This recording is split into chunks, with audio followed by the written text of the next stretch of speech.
Welcome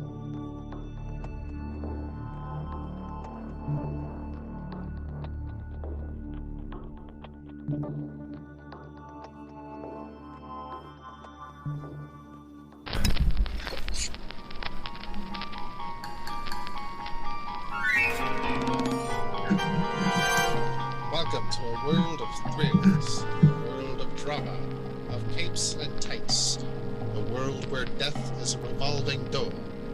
Welcome to the Geek Matrix.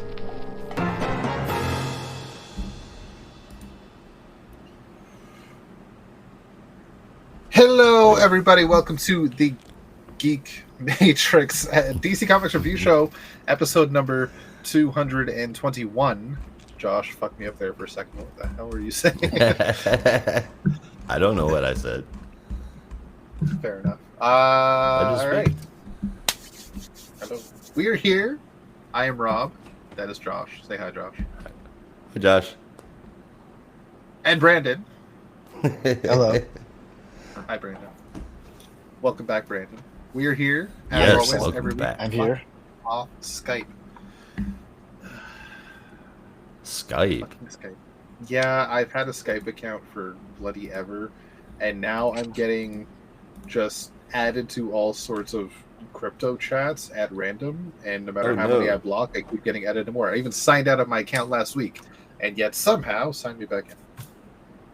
Yeah, that's Skype will do that on there are a lot of reboot. bots on Skype. Yeah. So I might just have to delete Skype. Yeah, I mean, at the very least, go into your startup menu, like go Control-Alt-Delete, and then go to startup, and then remove it from there, and it won't do it anymore. Yeah, that's a good idea. I'm surprised you still have it. I feel like Skype kind of died when Zoom became big. Right. Yeah, so when COVID was at its peak, my family wanted to do like group chats, but Zoom eventually started making us pay, and we wanted to talk for like an hour. So we all went back to Skype. That's why we used Zoom at the beginning of our podcast, was because Skype was too damn expensive.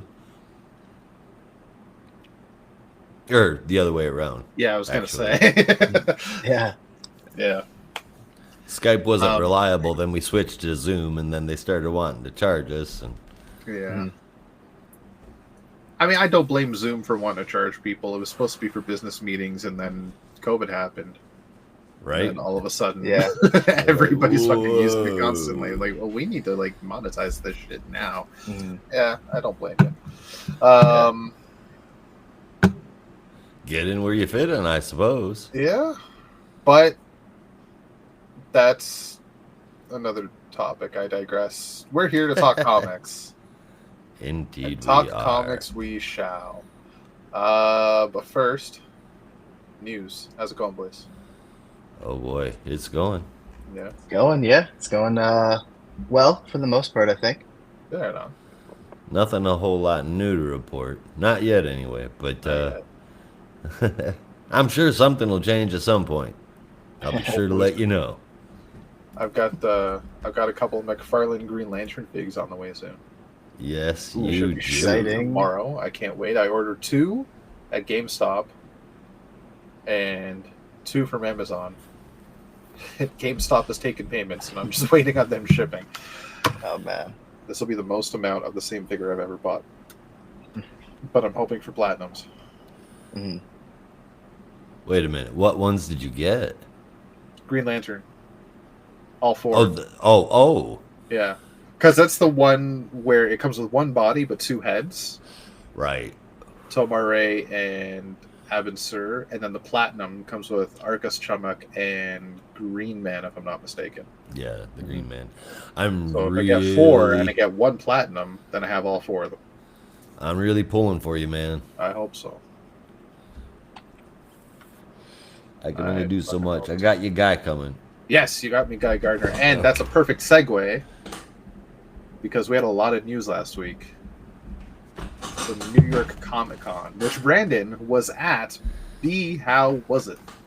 It was pretty fun. After kind of a crazy week before, it was nice to to be able to do something that I regularly enjoy. This is the 4th year I've been to New York Comic Con, which is crazy to say. It feels like just yesterday I went to that first one in 2021, and it was weird, and it was still like it was after COVID, but all of the major publishers hadn't come back yet, so there was still felt kind of premature. But every year it's just been better and better, and this year definitely was another legendary New York Comic Con for the books. So I always have a great time, get a ton of stuff signed, spend way too much money, and then wake up when the weekend is over in horrible pain because my back feels like it's given out and my legs are really sore. But it's worth it. You're hauling around so much because I'm hauling around so much stuff. And as I was telling Rob, imagine carrying around all that stuff for the morning, and then you do a bunch of shopping, and that's like 10 more pounds you add. So you don't make it any easier. But yeah, lots of cool stuff. I finally got to meet Jeff Lemire, which is like literally Awesome. almost lifelong dream, at least since middle school. Right. And Kieran Gillen and W. Maxwell Prince of Ice Cream Man, which is pretty cool. I had like a ton of stuff for him to sign. Right on. So yeah, New York Comic Con, great time.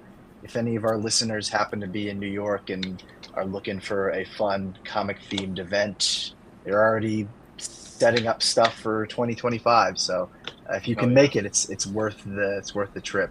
And I'm still trying to find a way to recruit either Rob or Josh to come up, or I guess come down in Rob's case to New York to come to the convention one of these days, because that'd be a great time. You'd go nuts, man. They always have so much great stuff. Yeah. Hell yes. Oh, One day, God, it would one be day, I do awesome. hope. Oh yeah, Just imagine Geek Matrix does Comic-Con. Fuck yeah. that would be pretty cool. Hell yeah. Super Indeed, DC Bros it invade would. New York. Yeah. Plus, it would be much easier to do those like on the spot interviews. Oh It's yeah. so awkward doing it when it's just me. Oh no, I wouldn't I feel can't- awkward at all. Just walk up, blow, Yeah. hey you. Well, it's kind of hard doing it when you're just a one-man team. Like it'd be easier if you have other people, because like I see a ton Absolutely. of guys there that I recognize from other comics pop. Like I see the comic pop guys there. I've seen them pretty much every year, and the comic pals who do like another podcast on YouTube, and like they have like their merch and everything, so you know who they are. But it's Right. usually them and 2 or 3 other people, so it's easier to stage like those on-the-spot interviews when you have other people alongside you than just like doing it by yourself. Oh man, so I wish we could that's- afford a booth there. That'd be badass, man. that's another reason, yeah. Or one year we could get the press badges, which means we wouldn't have to pay, which is even Hell better. yeah. Hell yeah. I'm down for but, that. Yeah, Let's go. good times. I'm curious. We are calling in a favor next year. How did we not think of this? What's this? We'll use our dear friend Glenn, and we'll holler at him and we'll say, Glenn, our dear friend, would you by any chance talk to your dear friend Philip Kennedy Johnson and obtain us some press passes so we can do the interviews that we've always dreamed of? It's I not think- like we haven't interviewed big guys. I think if Might we're be a gonna bit do of a that, reach, but if we're Tony gonna do that, Orlando, I mean, we Jeremy, we've Jeremy Adams, we've had the people there, man. yeah. I think if we're gonna do that, we need to have Glenn join us. Of Yeah. course, Yeah, Glenn would have to be there. Glenn would have to be there. And did you say Tony Orlando? Yeah, Tony Orlando was Orlando. or I said Steve Tony Orlando. I meant Steve Orlando. I was gonna I know. say. Didn't know we were talking about crooners anymore. That's, Fuck off, Skype. But there we go. That's better. so congrats on the weekend, because that's an awesome fucking time. We've all been to Comic Cons. Oh, yeah. We know how fun it can be, and New York being, I would say, the second biggest in the world behind San Diego.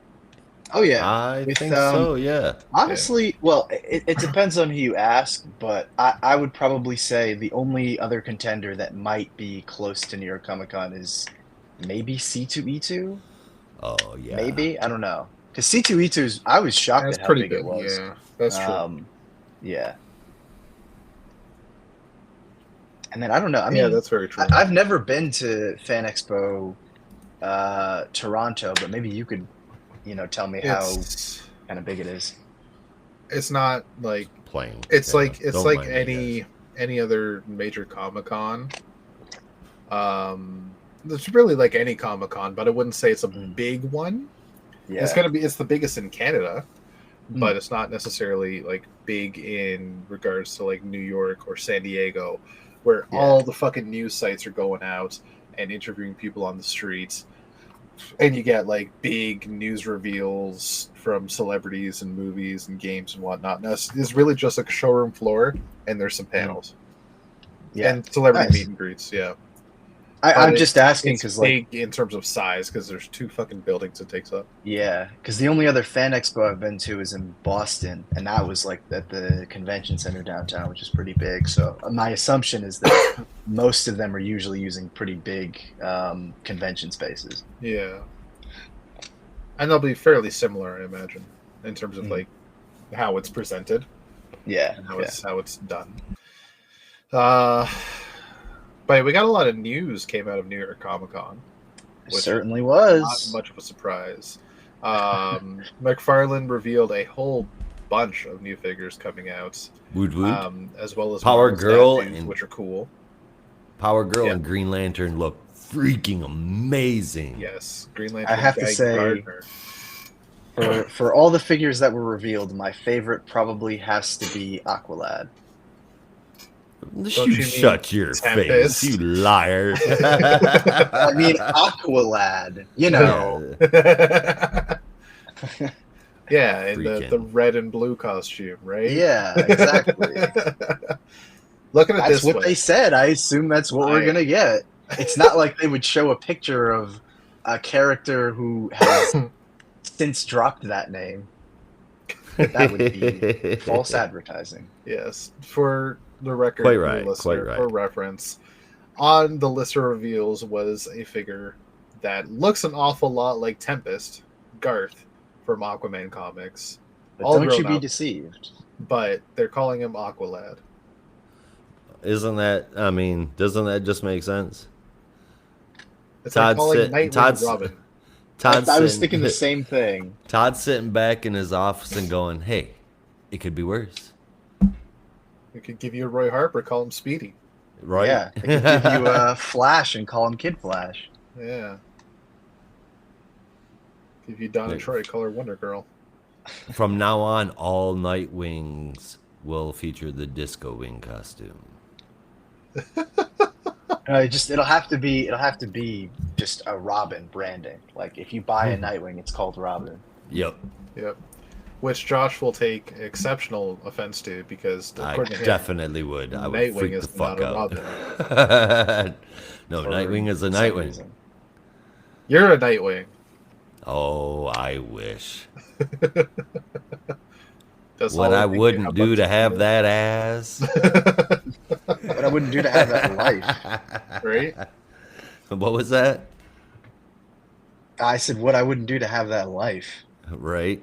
It wouldn't hurt to have Alfred's billions either. It Mhm. certainly wouldn't. Yeah. You know, I mean, doing all that stuff that he does with the money, I mean, he couldn't deny it. I mean, that shit's got to make him feel a little, ha ha ha, way to go me. Yeah. Yeah. And he's a very humble chap as well. Mm. Well, yeah, but I mean, he definitely's got to feel good. Oh yeah. I know I would. I mean, yeah, we'll be talking about that later today, actually.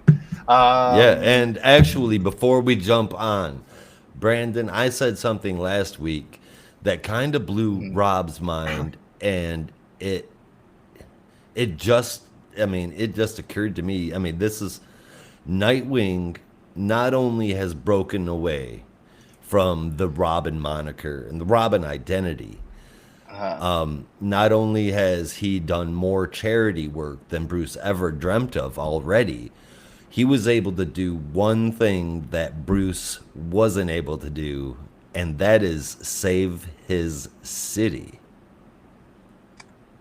Well, I would say that, but this week's issue of Nightwing would kind of contradict that. So Yeah, We'll see.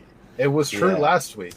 It Yeah, certainly was. it was Yeah. true for a month, but Yeah. you kind of had to see this coming. A little Yeah. bit. Um, He did it for a little bit. Yeah. It's longer than Batman. So we had a lot of figure reveals. I honestly can't remember all of them now. What I found interesting is they had a vote. They had 4 pictures of potential figures to be made and released, which included Eradicator, Jade, and shit, I can't remember the other 2. And they wanted the people in attendance to vote on which one would get the treatment. And they voted, and the winner was Jade. Which is so weird because Absolutely. that Wild. same day, and I'm not shitting you, I promise. I Bizarro, bought classic Bizarro in the Guardian. Yes. But that same day I bought the first volume of the original run of Infinity Inc. And I was just like, Sick. man, Jade is such an awesome character. No, like seriously, I'm not. This is not like I'm just trying to tie it in. It's one of those freaky coincidences that makes you, Wonder. in your bed at night and wonder if you have an influence on the world. That's what I'm Right. saying, man. There's power in the Matrix. Yeah. Mm-hmm. If I had a powerful ego, I would say my brain manipulated the McFarlane panel that I didn't go to and caused them all to vote for Jade. But I'm not Professor X. I mean, I fully take credit for hearing every cool idea and like focusing it on McFarlane. Rob knows that I do that. I take credit for it. But That it just works. means we have Every one- time I go, hold on, man. I swear it's coming. This one is coming this year. I have been right. That just means we have one stick ass Green Arrow coming I can't wait. someday. Yeah, one day. I've been manifesting that for a long time. The classic Captain Cold, that's cool as hell. The Power Girl is With awesome. Streaky. It's with Streaky, right? Yeah. And the cape looks fantastic, but I think it might be vinyl. That's going to looks be a like it might render be on the vinyl. picture, so don't take that as fact. I mean, the way that it's positioned. Anyway, it reminds me of what you see on the picture I sent is not the final figure. That's just a render. That's a computer render. So what you see as the cape is not what it's actually going to look like. Well, Guy Gardner looks pretty damn good too, It and I does, hope yeah. that's what he looks like. And it looks like cloth capes are how they're going to be going forward. How they're going to be That going will be- forward. I hope so. Yeah. I hope so. I Like really the do. whole cloth and posable cape has been such a hit, and I don't think they will ever go back. Because if they do, it's a stupid fucking move. You can say that again. That's all I'm saying. We also have Aqua Tempest. We have Wildcats. We have Orion. We have Max Fleischer Superman, which I thought was really interesting. Right. All 7-inch ultra articulate figures, and then we have another Build-A-Figure wave featuring. I want to call it the Total Justice League, but I think it's Justice League Task Force League, with Aquaman complete with flowing '90s hair. No hook hand yet, though. That was pre-Peter David. Right. Superman with the epic flowing mullet. The Flash with a beautiful crimson. And Batman, which might be the best-looking Batman figure they've had yet. And if you get all 4, you get to build a Darkseid.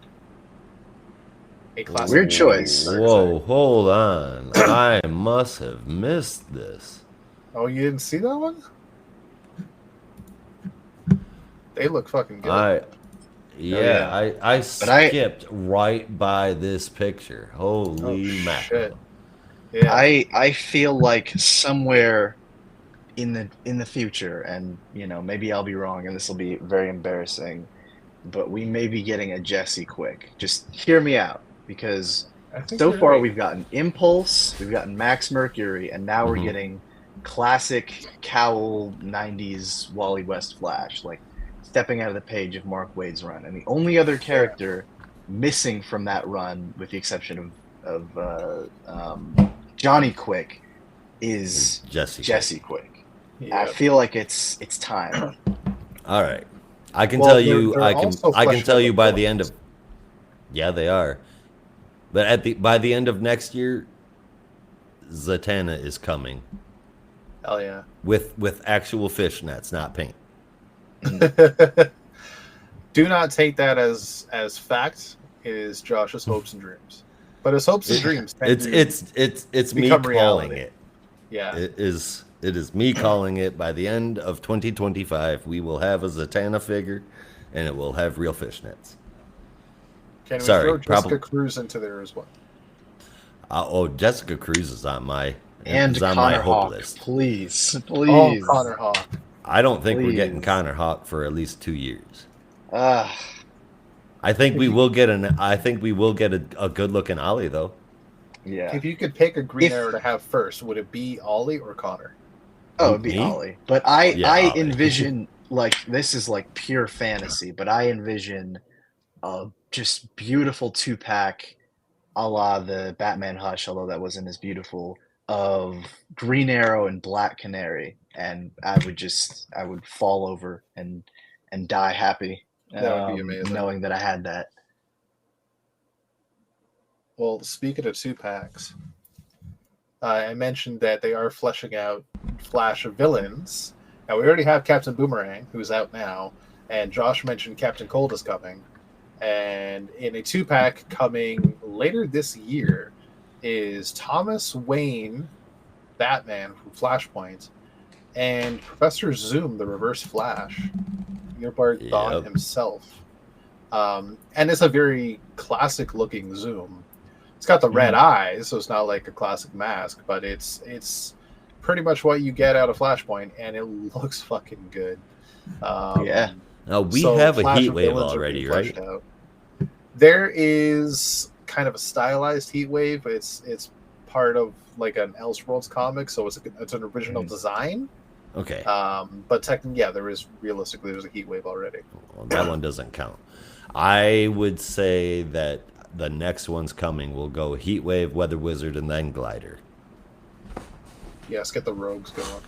Yep, and I don't think that we'll see anything like Top, but I wouldn't mind the Trickster. Trickster would be cool. I love a classic Trickster. You know who I think would be awesome, but I mean, this is just me. I don't think it's coming at all. But Hartley, excuse me, the Pied Piper. Oh, Pied Piper, that'd be cool. Yeah, I could see that. Yeah, maybe Chillblaine. For anyone who loves the 90s. Chillblaine. See, would that be funny? Oh, a Girder, they, Magenta. Yeah, like, I would dig those. Well, people wanted a Captain Cold. Why wouldn't they want a Chillblaine, you know? I hear Chillblaine, and I get mild seething rage from the Flash season 7. Yeah, I didn't even know he was a character on that show. That's hilarious. 6, whatever season it was. Yeah, fucked around with Caitlin Snow or Killer Frost, and it was horrible. I am gonna end up. I'm sorry, I'm thinking out loud. I'm gonna end up buying that Build a 4-pack, even though I don't want Mullet Superman or that Aquaman. But you want Darkseid. I want Darkseid, and that Flash. I haven't found a Flash that I'm absolutely in love with.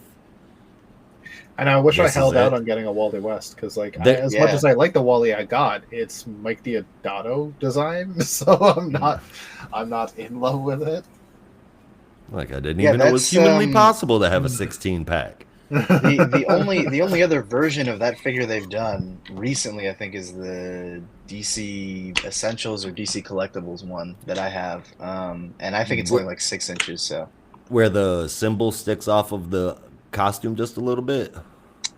I don't think it sticks off the costume. It's just like a flat print, but it has that same, 90s cowl design, and then, the darker crimson color. There is one Flash figure that is out there that I think is cool, and I think it's from McFarlane. I'm not positive though. It actually might not be. It might be like Diamond Select or something. But it looks pretty good. It was up until now the best Flash that I had seen, but the symbol was raised up off of the chest. Oh, No, I don't have to worry about that now. I have this coming. Is it the this best one? Barry Allen I've seen was definitely the DC Essentials one, but I think that one's pretty hard to find now.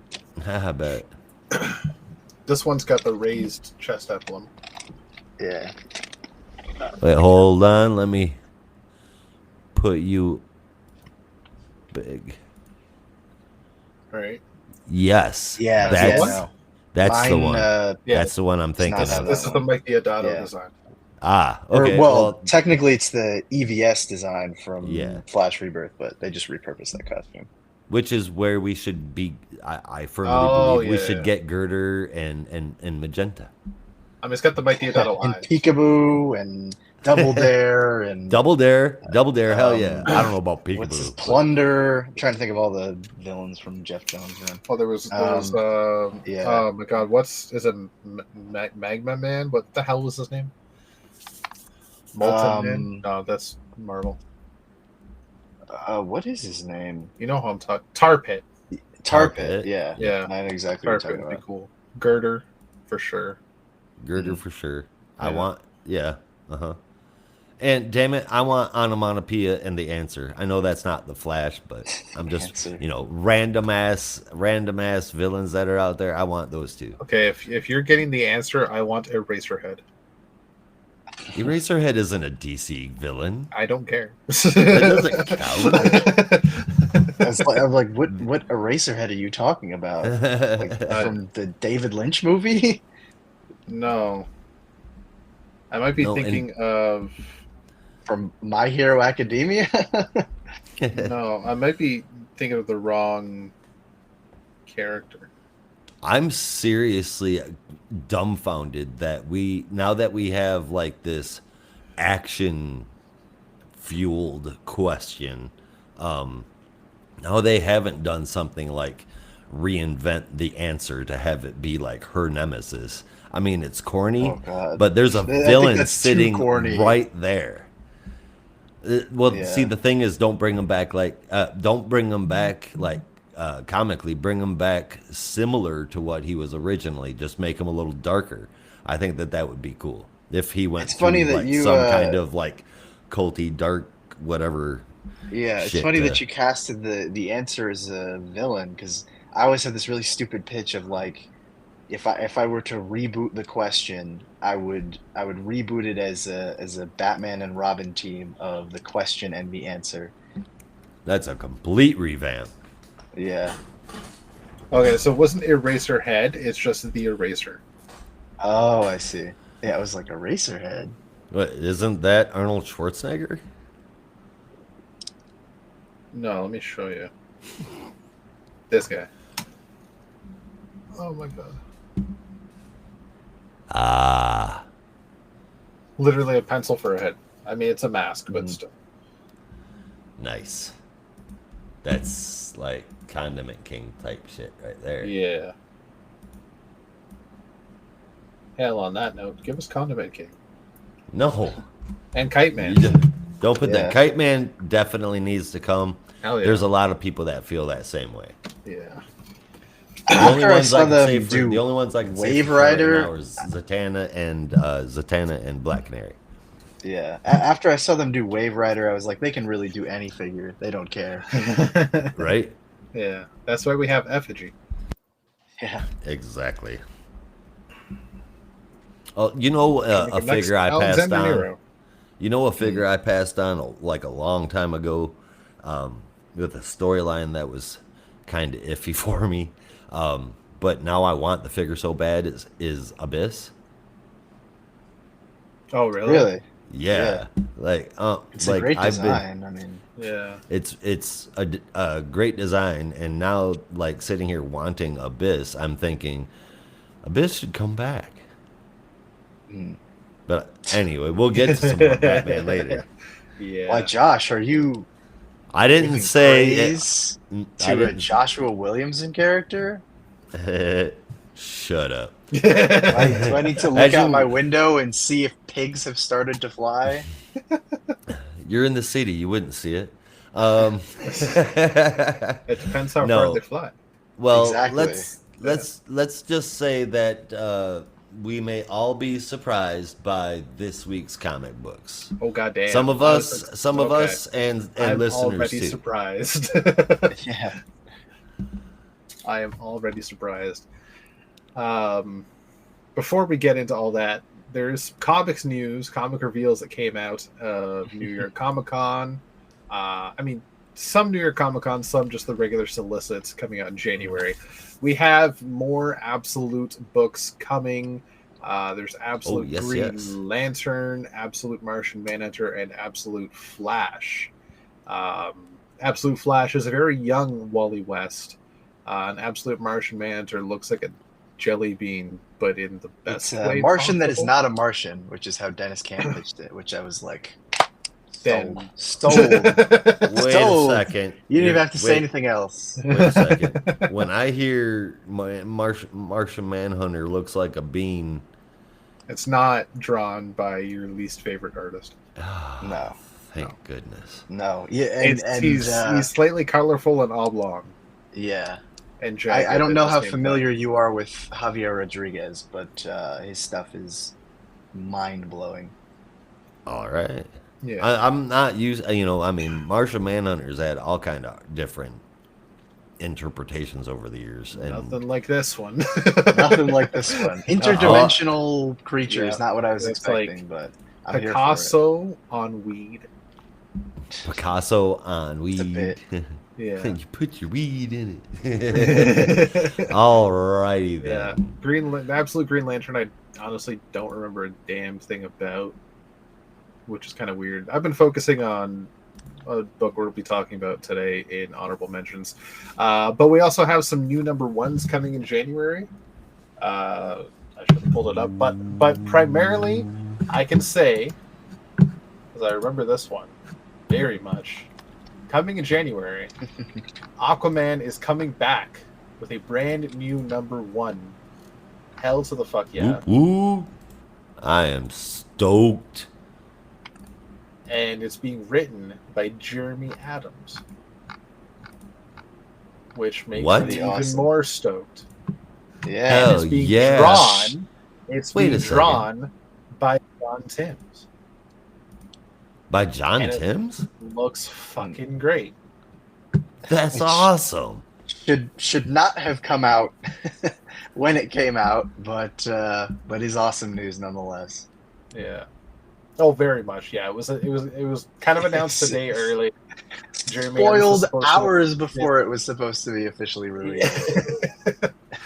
Yeah, Jeremy Adams was supposed to announce it at his little panel, but then the DC Universe Infinite subscribers got their look at DC Direct or DC Connect early, as they always do, and right there on the front page is Aquaman number one by Jeremy Adams and John Timms. Yeah. This Aquaman will be a little bit different. Mild spoiler alert, this will be spinning out of what happened at the end of... What the fuck was the event we just had? Absolute power. Absolute Power, thank you. Where Aquaman has now, from somebody somehow, gained aquakinesis. Okay, so I mean, it's like they're just squeezing together Jackson and Arthur and maybe a dash of Mara. Pretty much. I mean, Hmm. Jackson and Mira both have aquakinesis, the same aquakinesis. It just Well, I remains to be wasn't going to seen, leave like... her out. I mean, I would have just said they took it from Mira. I'm curious, Jackson's though. got more power, so I'm assuming we'll see some dashed in there too. Yeah. If the powers that ended up in other people the people they belonged to initially, are they gone? Like, say Aquaman Possibly. got his aquakinesis from Mera. Does Mera no longer have aquakinesis, or do they both have aquakinesis? I think maybe powers swapped. Yeah, Or it sounds like they powers said, swapped. they also said that some powers changed, like Wally's or other people's. What we saw Plastic Man turning invisible, right? Yeah, and Fire and Yeah. Ice had their powers swapped, so Right. it's a little bit of That's everything. true. That's very true. So we'll see. We'll see what happens. That's honestly about all I remember. There's so many new number ones coming out in the next few months. But Aquaman is definitely one I'm stoked for. Absolutely, man. And I was gonna kick off the show with this, but I'll kick off going into our comic reviews unless you guys have anything else to add. Any other news? Do not. I'd swear there was some other stuff, but Yeah, I can't. I think can't of remember it off the right top now. of my head. Yeah. A lot of it was just more information on titles that have already been announced. So, Yeah. the Metamorpho from Al Ewing, the New Gods from Rom V and Evan Cagle, which the preview pages they showed are insane. Oh, I knew it God, was going to yeah. be good, but I was like, oh man, yeah, they're really Yeah. taking it to the next level. Evan Cagle has outdone himself. Yeah, Yes. seriously. Oh, you guys are making me so happy. We're totally forgetting the Atom Project thing. Oh, yes. Right. Yeah. Atom and Atom and Captain Atom. Yes. Could it get any better? Could have the Atom from the Tangent universe. Could have the original Atom from the 40s, just a short Atom. guy. Could have Atom Smasher. Yeah. Well, No. that would be That's counterproductive. Yeah, that's not a good idea. We need Ryan and the other one to live. Hank. What? I'm just kidding. Holy shit. Ray. Ooh. Ray, thank you. Fuck. I could not remember his bloody name. I just remember Ryan Troy. Everyone forgets Ray Palmer. Even Ray Palmer Even does. DC. Even his wife. Even his, well, yeah, clearly. Yeah. Well, I don't know if she forgot him so much as she didn't want to think about him, which And is Eclipso kind why. of forced her. Yeah. Yeah. Well, I was thinking more of Sword of the Atom when she had a small little affair. Oh, and okay. Basically caused Ray to go on vacation and, well, anyway, that whole story. Okay. enough. Altogether, it's Aquaman #1, Batgirl #1, Black Canary Best of the Best #1, Black Lightning #1, Challengers of the Unknown, JSA, Justice League The Atom Project, Justice League Unlimited, Metamorpho the Elephant Metamorpho the Elephant Man. Elephant Man. It's another David Lynch reference. New Gods, The Question, All Along the Watchtower, and Two-Face. See, they More announced, stuff coming, I'm sure. Right? They announced that Question book well before the end of Absolute Power, and it only made sense to me at the end. Like, now we know the Question is the security officer, like the lead security officer for the Watchtower. But prior to that, I've been wondering what what the fuck the Question has to do with Jimi Hendrix, and I've been trying to figure it out.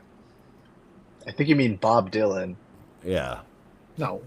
but also Jimi Hendrix.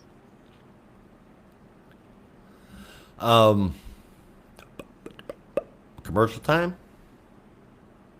But first, But first, there's more. no, All Along the Watchtower by Jimi Hendrix.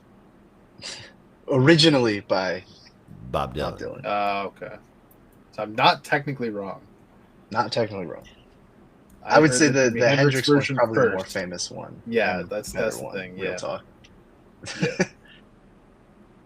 I love Bob Dylan, but I don't necessarily love his version of that song. I didn't know who did it first. So. I can do the joke when we get back. Okay. Yeah. All right. Well, I will go ahead and mark down some time. And I think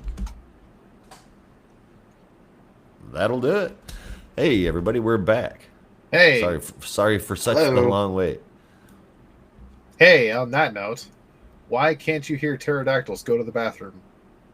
What is that? Why? Because they're fucking dead. Yes. What do you think? That was perfect. What, do you think there's going to be some kind of grammar humor? Like, no. I wasn't expecting that blunt of a follow-up. Fucking dead. That was perfect.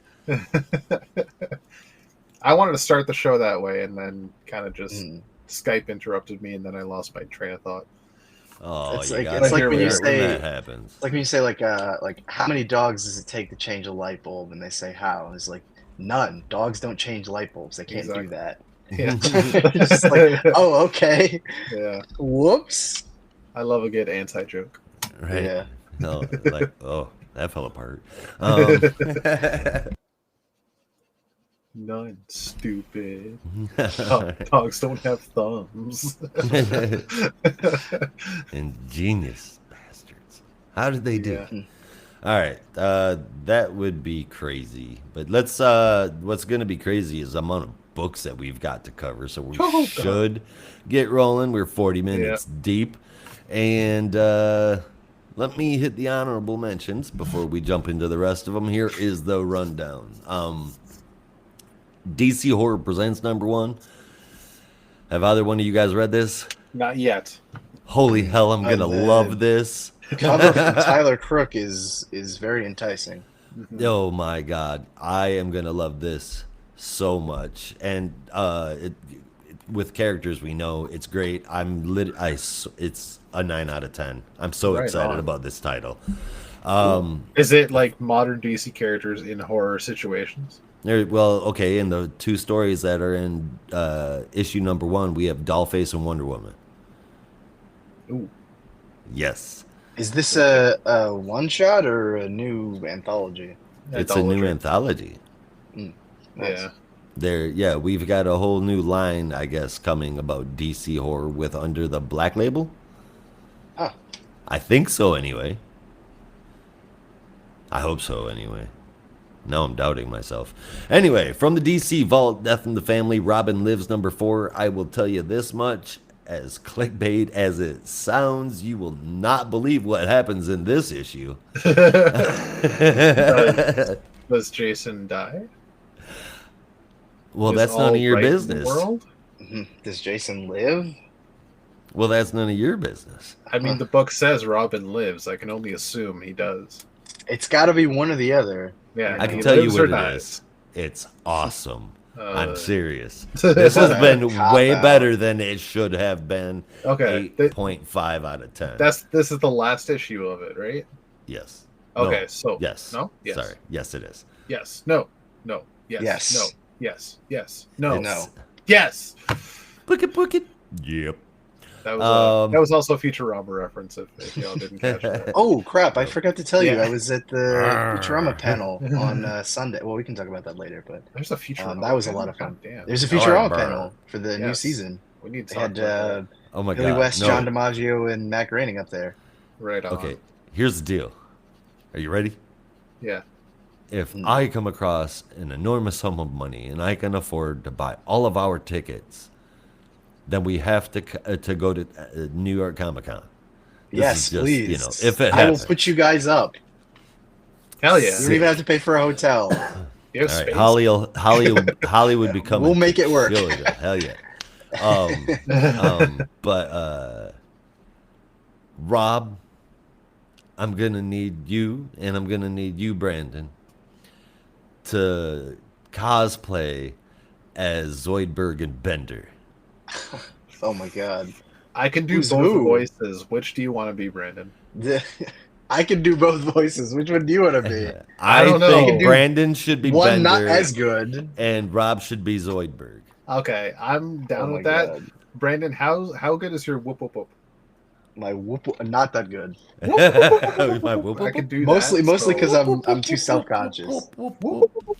Yeah. Don't be self-conscious, Bender Rodriguez. Oh yeah. All right, before it gets off too further, I just wanted to ask, since this is the last book, is that the end of the story, or is it hinting at more to come? We very well could possibly see more of this. So this might just have become an Elseworlds book. Perhaps, because this shit was good, dude. Interesting. 8.5 out of 10. Power Girl number 14. God, I love this book. It looks so good, and this story is cool. It's been consistently good. Like really good. Not Poison Ivy good, but I was really surprised. It's been a hell of a time. Green Lantern Dark number 1. I don't know what I have no idea what it was that I was expecting with this, like, at all. But what I got was like, I'll say that the art is really interesting. It's pretty appropriate for the book and the story. This kind of shit. This is brand new. It's a little weird, and it's pretty dang good. I gave it an 8.5 out of 10. If you haven't read it, read it. I just want to point out to the creative team that's been saying, "Oh, it's not Tangent Green Lantern." We fucking knew it was. It was an obvious and misdirect. it is. Yeah. I mean, okay, so to be fair, spoiler alert for those that have not read the book, while it is in the Tangent universe and it's the Tangent Green Lantern, it's not the same Tangent Green Lantern we've already met. Right. It's a new Tangent Green Lantern, but it's in that world. Yeah. But the opening is literally, well, I don't want to spoil it, but or at least what confirms it's anyway. in the Tangent universe. Yeah, like it's very much definitely in the Tangent universe. Earth 9. Don't fuck with us, DC fans. Maybe they can't say it's in the Tangent universe. Well, they want to give it away. They want it to be a surprise.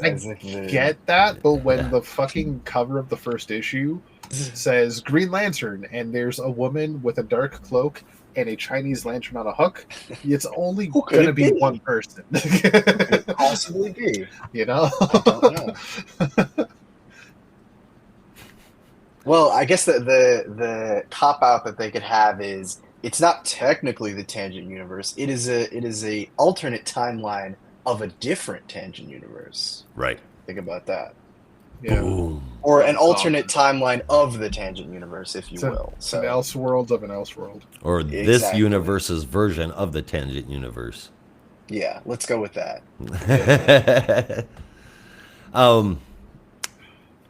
Brandon, have you been reading Constantine yet?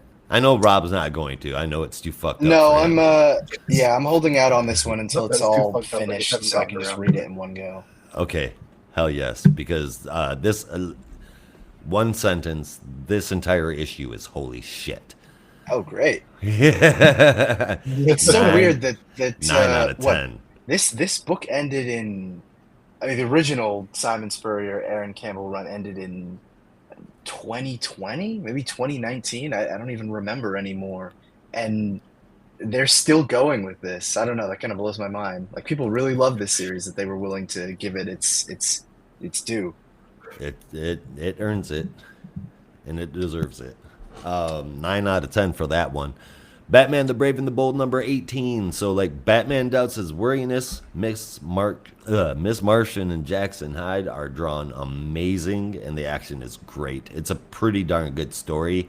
And, guys, it's about the power of friendship. Something like that. No, for real. You'll enjoy it. And so I only read that story just because I saw something on Bleeding Cool that was like, oh, in Brave and the Bold, there's a preview to Jeremy Adams' Aquaman. And I was like, sure, why not? And I read it, and I was like, that was not a preview at all. That was a side quest at best. Yep. But hey, I got to see Miss Martian. Yeah. I'm happy. It is a fun one. Yeah. And the art is really fantastic. Also in the book is an Evil Elvis wannabe, all the Robins plus more Robins, Resurrection Pet Edition. It was really good. 8 out of 10 for this one. And then Zatanna, Bring Down the House. I know neither one of you guys are listening to me about reading this, but you should be. Number 5. I've been reading this. I've been reading this since have you issue really? 1. I thought you have not, dude. Okay, What? Of course I was going to read a Zatanna book. Awesome. I probably man. didn't talk about it because I wasn't here when you guys were reviewing it at the time. Yeah, but probably. yeah, and also I literally was just hyping up Javier Rodriguez as if I wasn't going to read a book that he was doing. That's my God, it's so good. This is an awesome Zatanna story, and it's kind of the kind of story that she needs to have right now. Other than I'm completely blanking on the title of the one. Batman Full Moon. She's in that one too. Right on. But in any case, that gets an 8.25 out of 10, and then that is all the honorables worth mentioning. Hell yeah. Indeed. All right, so should we just jump into our books for the week? Well, of course, dude. Stop clowning around.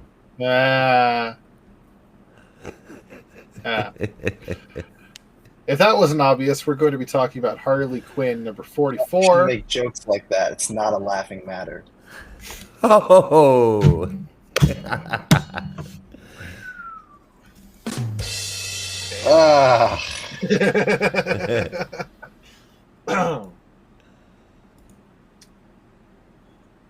Yeah. I'm trying to think of one, but I got nothing. Anyway, HarleyQuinn number 44. Part of DC All In. This is written by a new creative team, written by Elliot Kalan. Art from Mindy Lee, colors from Triona Farrell, and letters from Lucas Gattoni, with the cover from Elizabeth Torque and Dave McCaig. Wow, is it awesome or not? It is a pretty cool cover. I fucking love that cover so much. I want a Harley that looks like that. Like for a McFarlane figure. Oh, okay. I was going to say, well, good news. Just read this issue. Yeah. All right, so Harley, quote unquote, back in town, which is the name of the story. She is back in town. Things have kind of gone back to normal for old Harley, complete with a bit of boredom and despair, where she feels like her life is in a bit of a rut. And after the grand adventure across the multiverse and teaching she had, with the previous creative team, life is just status quo. Where being a hero doesn't quite do it for her, and stealing stuff isn't quite like it used to be. She's too bad to be a good guy and too good to be a bad guy. So Harley Dangerfield. She gets no respect. No respect. Oh, that was a good one. What, my impression? Yeah. Oh. I've been waiting to make that Harley Dangerfield joke too. Just wasn't expecting the impression to follow. I really enjoy doing good Rodney Dangerfield. I spent my youth watching Rodney Dangerfield. It was kind of hard not to. That's what my wife says. Fucking love Rodney Dangerfield. My dad used to play him all the time when I was way too young to get the jokes, but I fucking didn't take me long to figure it out. Yeah, that was the same with me. All right, so Harley has decided to at least try a bunch of things, and then starts to reminisce when she goes back home. Ivy is off doing her own thing and is staying away from Harley for a bit because she's busy with her own adventures. Heads back home and finds a photo of a young Harley, fresh out of grad school, that Ivy put up on the fridge to just remind Harley of her past and her fun times and her humanity, and also she loves Harley, so it's a cute photo. And that makes Harley reminisce about when she did just get fresh out of grad school, and first moved to Gotham City and got her first apartment on Bloodstained Lane in none Wait, other that than can't be right. Throat Cutter Hill, a neighborhood in Gotham that, according to Harley, even Batman gave up on. And it's Fuck called this. Throat Cutter Hill because in 1887 the mayor got his throat cut there. Whoa. Yeah, there's even a statue of the mayor clasping his throat as it bleeds out. It's fucking fantastic. Weird that they'd build a statue for that, but okay. Yeah, I mean, they're gonna name a town after it. They may as well. Our first night there, she's trying to find her apartment and bumps into some gangbangers, but is saved by a shadowy cloaked figure named Chicken Fingers. And that fits. Yeah, not Batman, but Chicken Fingers, a crazed homeless man who wants to protect people, and goddamn does he ever protect them. So Harley Has makes very her way... good diction for some reason. Yeah. I mean, shit, if he's named Chicken Fingers, he better have good diction. So she gets to move in and then gets to know all her neighbors and all the shady shit that they are all up to. And even the gangbangers that she was mugged by at first, they get to know her too and are even friendly with her. And she becomes a bit of a local legend after a while. In flashback, or flash forward back to the present, she realizes she needs to go back to that neighborhood, find her roots, and maybe from there figure out her future. And she gets there and finds that gentrification has taken over, and the neighborhood is completely different. Everything is high class, high end, bright, shiny, and fancy. But Chicken Fingers is still around. However, instead of protecting people, he's being harassed by security instead. So she steps in to protect him and save him, conveniently outside the building that she needed to go visit, which caused the gentrification, called Nowigoso. Bless you. Thank you. Which stands for Northwest Gotham Southeast. Exactly. Yeah. Which makes no fucking sense, but welcome to urban gentrification. Yeah. Yeah. Gotta take you to Dumbo sometime. What's special about Dumbo?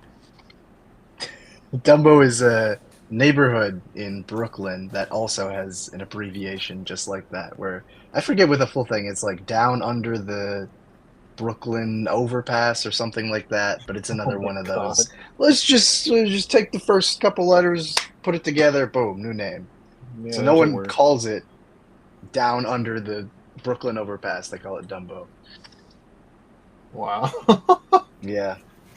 Fair enough. It's weird. Yeah, Toronto's not got anything like that. At least I don't think. No. No. Everything's properly named. Right, so she smashes her way into that building. Except they call themselves the GTA in the Toronto area. Yeah, which, I mean, it makes... Greater Toronto area. Also affiliated with a horrible franchise of video games. We were called the GTA first, before the video game franchise. And it's not horrible, you're horrible. I was about to say, I was like, horrible? What the... Well, I mean, the things that happen in the game, not the quality of the game. Oh, yeah. I mean, yeah, you had to be That's a horrible person. Yeah. Yeah. I mean, if you're feeling frisky, you play the game by not breaking any laws. You mean you don't kill the strippers? Have you ever gone on GTA Online and just obeyed all the traffic laws? It's such a thrill. That's so punk rock. Right?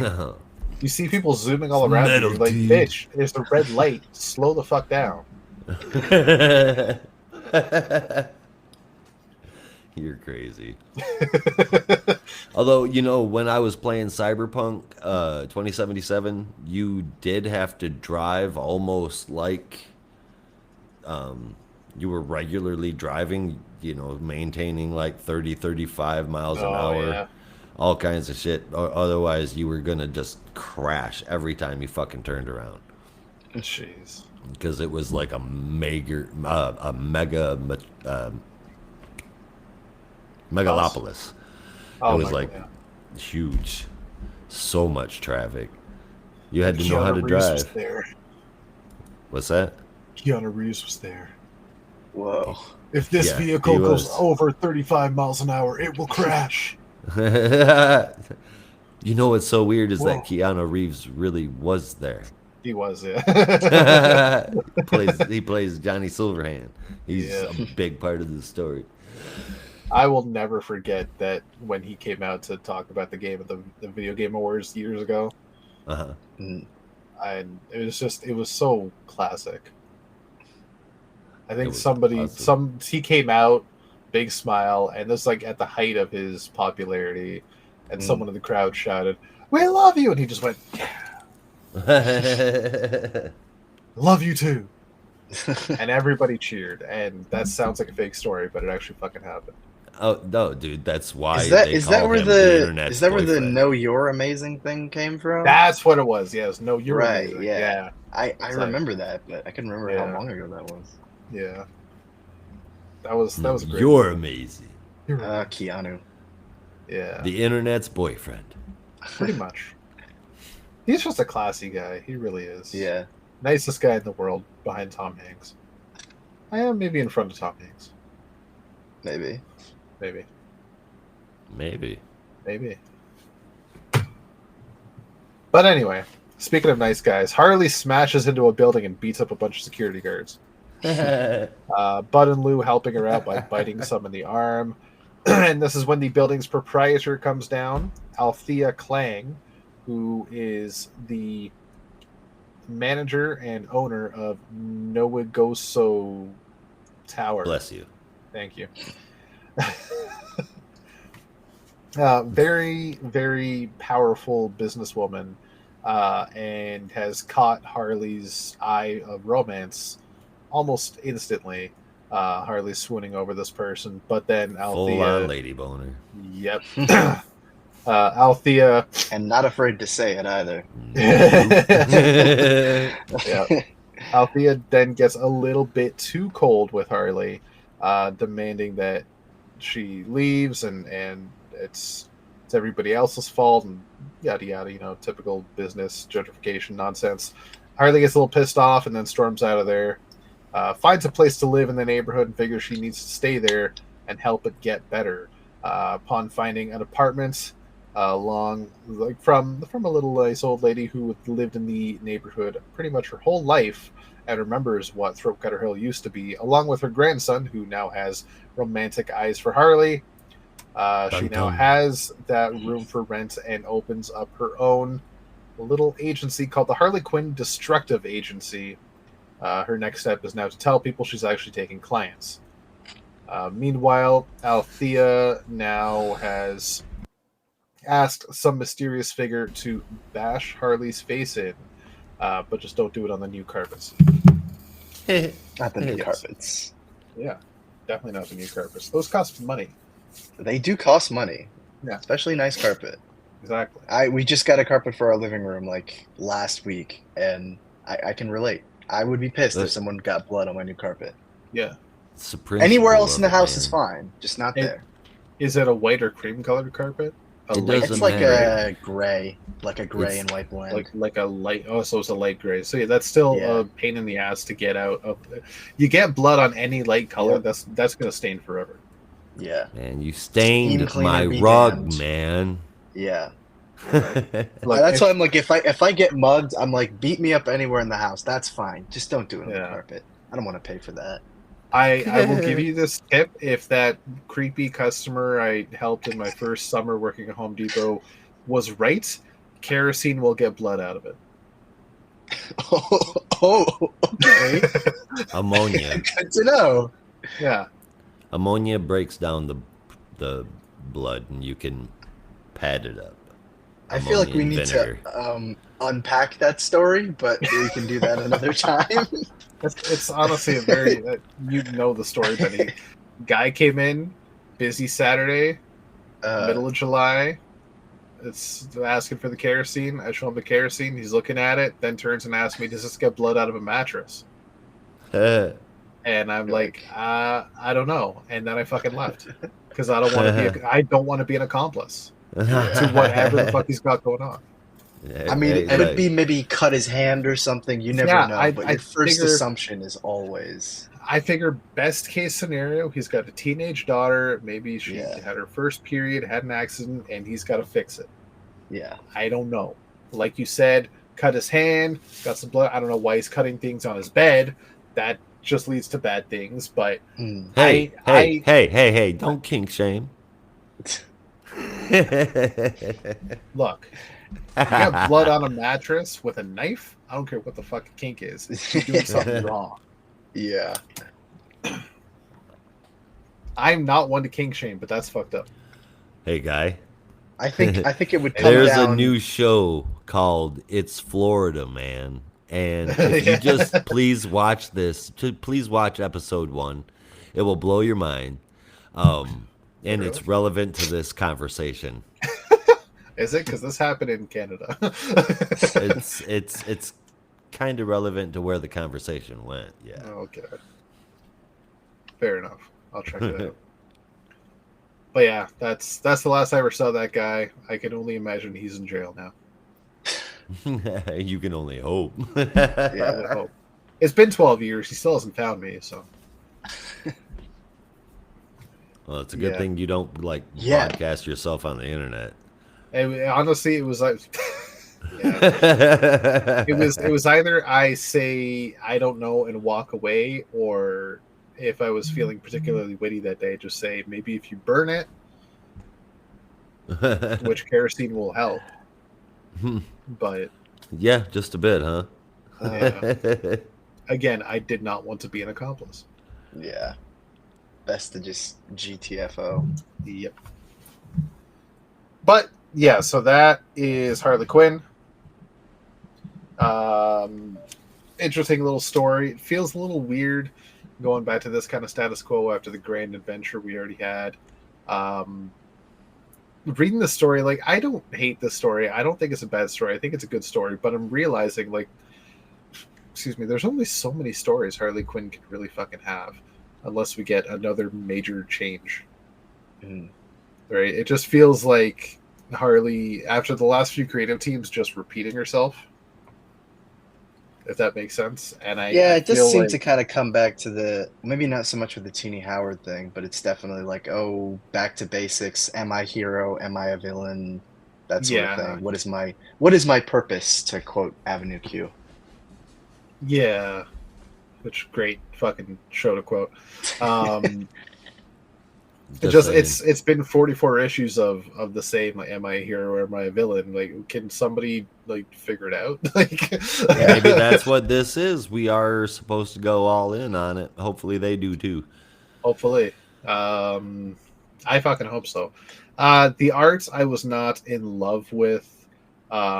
Certain panels definitely made me reminded me of BTOS HarleyQuinn. Had a kind of style to it that reminded me of BTOS HarleyQuinn. But for like a DC main series comic book, it just felt a little too cartoony for me. Which, again, it fits Harley perfectly. It didn't really mesh for me. So I'll give it a 7 out of 10 for now.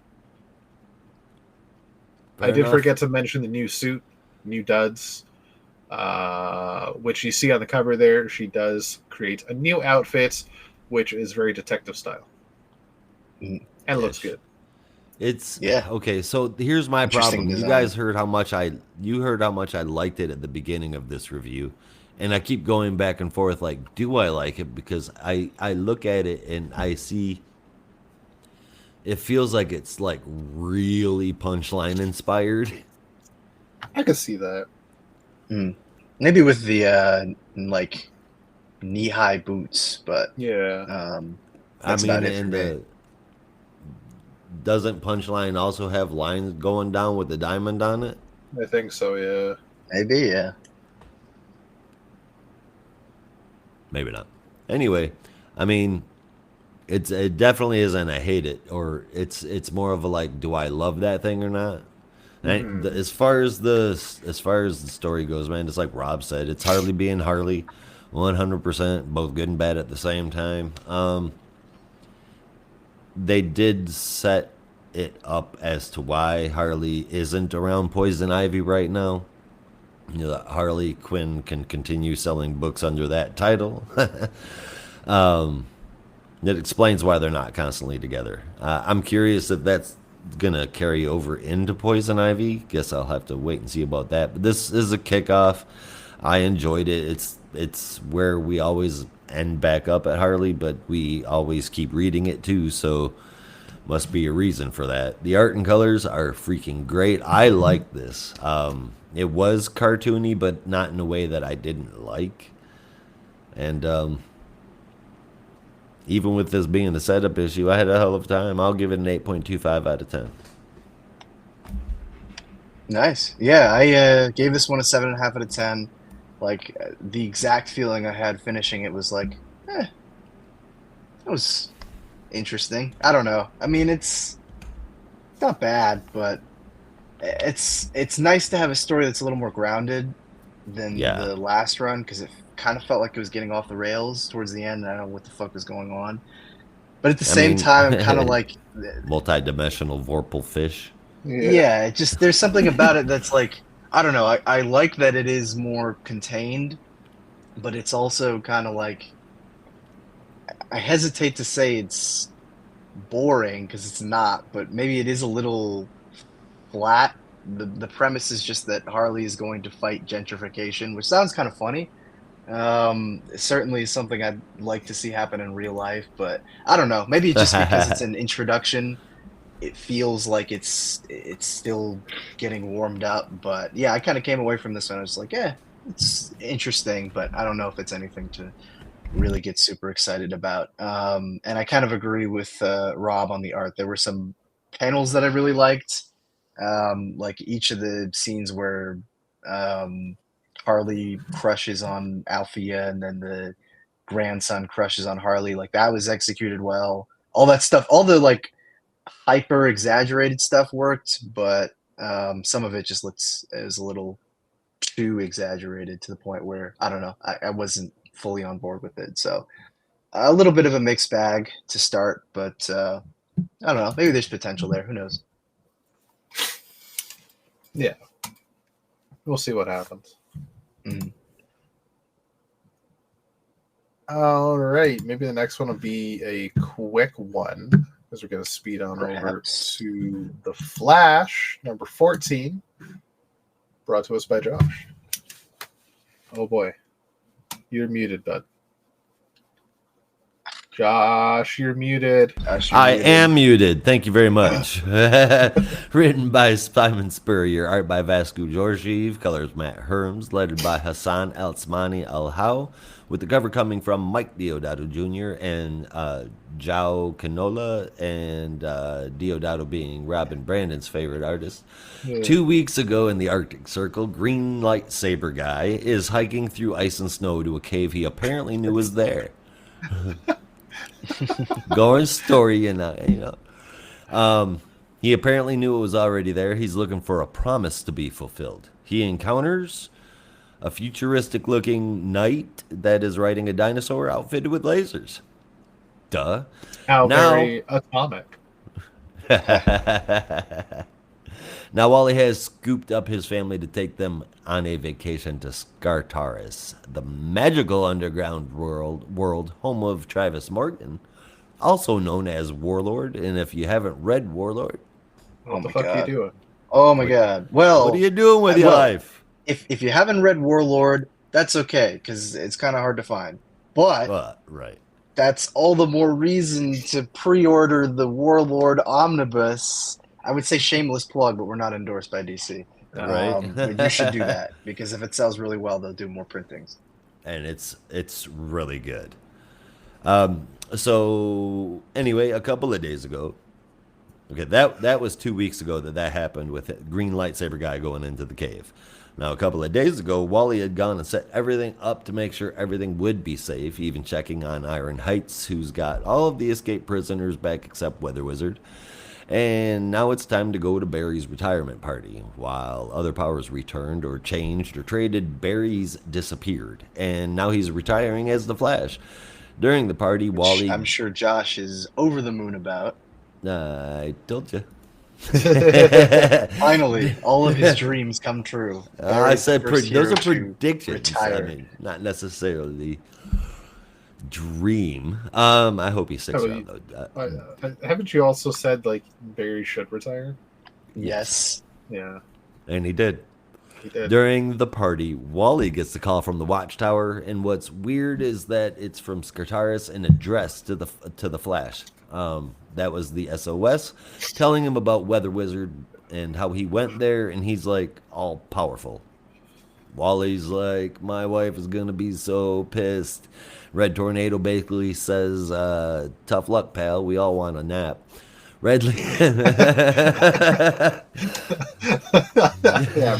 ready with the fuck you. Yeah. Yeah. Like, look, So- life is hard, buddy.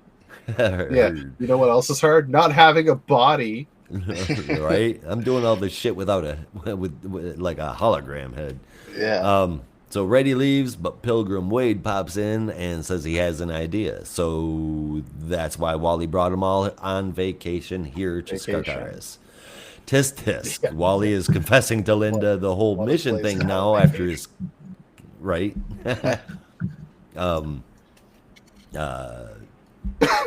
After getting a minor verbal lashing from his children, he decides he needs to fess up what he's doing to Linda. And he even changes into his new costume and back out. Suddenly, for some reason, they have a dog. Wally's rambling about how I don't understand the dog. Where did that come from? Wally's rambling about how he thought Weather Wizard is a safe enough threat that he even sometimes pulls good guy stuff. It would be a safe enough mission to take the whole family on. Quality family time. Minor threat villains. Yeah. I wonder if that would work in real life. Dinosaurs. Yes, in the land of fucking dinosaurs. Safe, like you said. And Linda, out of the blue, couldn't agree more. Irie isn't happy, though. In fact, she's so unhappy that she pickpockets Wally's Justice League card and then vibrates enough to match Wally's energy signature so she can boom tube to the watchtower. Of course, as soon as she gets there, the alarm goes off and the JL responds. Someone calls out, "Irie, you're supposed to be on vacation with your..." And it trails off. It seems that Wally is here for real. He's also in Skartaris for real. So how is Wally in two places at once? And how did Pilgrim Wade help him do it? I knew something big was happening. I kept saying it. These guys acknowledged it already. I was not expecting something this big to happen to both of them. I feel like something. I think Barry's going to be done, or at least done for a long time, and that makes me really curious about what's going to be happening with Wally. I know I got exactly what I said, but now I'm kind of scared. Anyway, Wally's powers are definitely evolving. Warlord coming in was pretty cool. I dig it. Certainly doesn't seem as deep or complicated as people thought the last arc was. I'm sure everybody agrees on that one. This seems a lot lighter than that anyway. This idea is cool. I hadn't noticed the little tributes to Barry's costume in it. This is less a tribute than it is a redesign of Barry's costume, actually. I think anyway. It's definitely distinctly his own, They say though. that though, but I have a minor nitpick, but we'll get to that later. I have I'm a gonna do major my comic book nitpick. guy. All right, that's the two of you guys. That's why they are they're the data center of the show. I I always wanted to wasn't. be Data. There I you love go. Star Trek. I was Well, on board with it the last time I saw it. I definitely don't have any issues with it now. I don't have a problem. It's fine. It's kind of cool if I let go of my preference of the Wally suit. It's great. The issue is this gets an 8 out of 10 for me.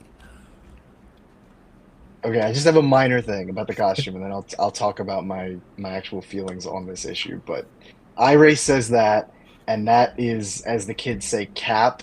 That is false. That is incorrect, because yes, Barry has the open cowl, but Wally had the open cowl too, and He for did. many years. Like, well documented and did not have that, at least to my knowledge, in Tribute of Barry. It was just a redesign that came when Grant Morrison and Mark Miller had their brief run, and then he just kind of kept that suit all the way up until Flash Rebirth, but whatever. It's fine. Yeah. I guess I'm the only one who reads this shit anyway. Okay, so the actual issue, I know I've said that too many times. No, the actual issue is fun. I do agree with Josh on quite a lot in that the previous arc, like I think there was a lot of potential in it. There was obviously some character stuff I didn't really like, but ultimately it felt a little too crazy to the point where you were kind of getting lost in everything that was happening. So this feels like a nice breather away from that. Just an interesting story in Skartaris with the mystery of how are there two Wallies, which I'm sure is connected to the vision of the two Wallies that we saw in issue 13. I slightly resent the fact that Wally still feels like he needs to lie to his family when felt like they'd kind of already resolved that in previous issue, but I don't know. Maybe that's something he's still got to work out. His old habits we'll die see. hard, but he did just relent immediately when his kid called him out At on least fessed up, which I'm like, okay, baby steps, but you would think lying to your wife that many times would teach you not to do it, but I don't know. Maybe some people just never learn.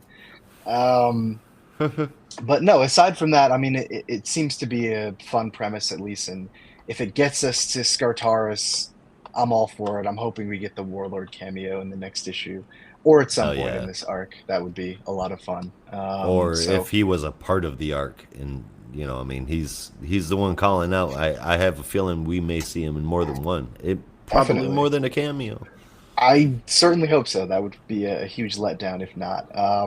And I also just realized that the mysterious wizard at the beginning of the issue was Weather Wizard, which I didn't pick that up until we got to the end of the issue. So it's pretty cool. So yeah, 8 out of 10. I love the art in this issue. Did a really great job. But aside from some minor character stuff that I didn't love, it at least seems to be a fresh start to an arc that seems to be a little bit more grounded than the previous one. Yeah. I feel like there's a trend going through this here with DC. All of the books are feeling a little more grounded. Yeah. Let's see if that trend continues. No more craziness. Yeah. We'll leave that for Darkside Land. Okay. I don't even want to complain. 7 out of 10. 7 out of 10? Yeah. You wanted to complain. I'm trying to do better. Okay.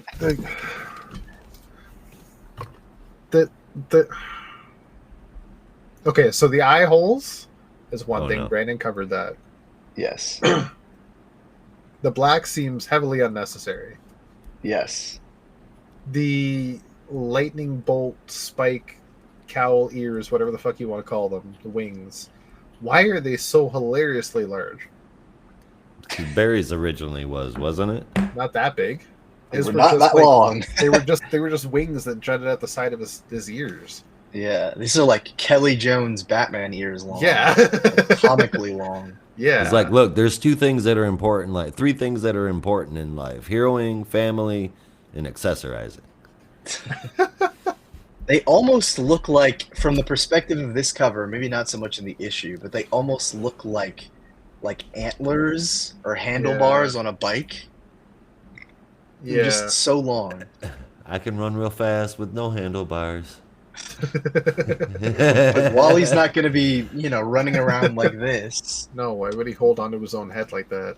I don't know. Or maybe it's when poor Nightwing has to ride on Wally's back and he doesn't want to put his arms over his chest, so he's like, okay, you can ride like this. Hold on to my head. Hold on to my head. Quick, grab my hair. I whip my hair back and forth. I just think there was nothing wrong with Wally's previous costume. This doesn't feel like a necessary update. So it's like not a bullseye? So if you look at Batman and Superman, when they had costume changes, Uh-huh. there were reasonable story beats as to why they had costume changes, right? When Batman updated for Rebirth, it's because he wanted to go back to something a little simpler, and also his previous costume was tattered to fucking shreds. So we got a new one, and we had the whole thing with 0 year, so they wanted to go back to a little bit of classic with the purple cape, and okay, it was nice. And then they brought it back to even older than that, Year like one suit. year Because one he was suit. depressed. Yeah, after he left with the wanted altar. just like very fucking simple, back to basics. Okay, like there was story beats to it. Same with Superman. Same Emo idea. Batman. What was the story reason here for the suit? I might have missed it. Do you guys know? We haven't found out yet. Okay, No, so yeah. it just it's I'm hoping overly that's the case. overly designed. Yeah. Perhaps. Yeah. A little too Yeah. flashy for you? Not flashy enough. How can they call him the Scarlet Speedster when there's more black than Scarlet? Hey, Barry was the Scarlet Speedster. The Flash is the Scarlet Speedster. Yes, Wally any has Flash also is the been Scarlet called the Speedster. Scarlet Speedster. Max Mercury isn't called the Scarlet Speedster. But he He's was not not the called Flash. the Bart, Flash. Bart isn't called the Scarlet Speedster. When he was the Flash, He was when he. Oh my god. Okay. Rob and I are like echoing each other. It's like a delayed If reaction. you wear the red Flash costume that Barry, Wally, Bart, and to a certain degree Jay has worn, you could be called the Scarlet Speedster. You could Max, be, not you have been. Blue, and white. They have. They have. Jinx. I prove it. Okay, we will pull up the fucking issues. No. Obviously, obviously you're right. I'm just fucking with you guys. I know. Typical. Typical. You jokester.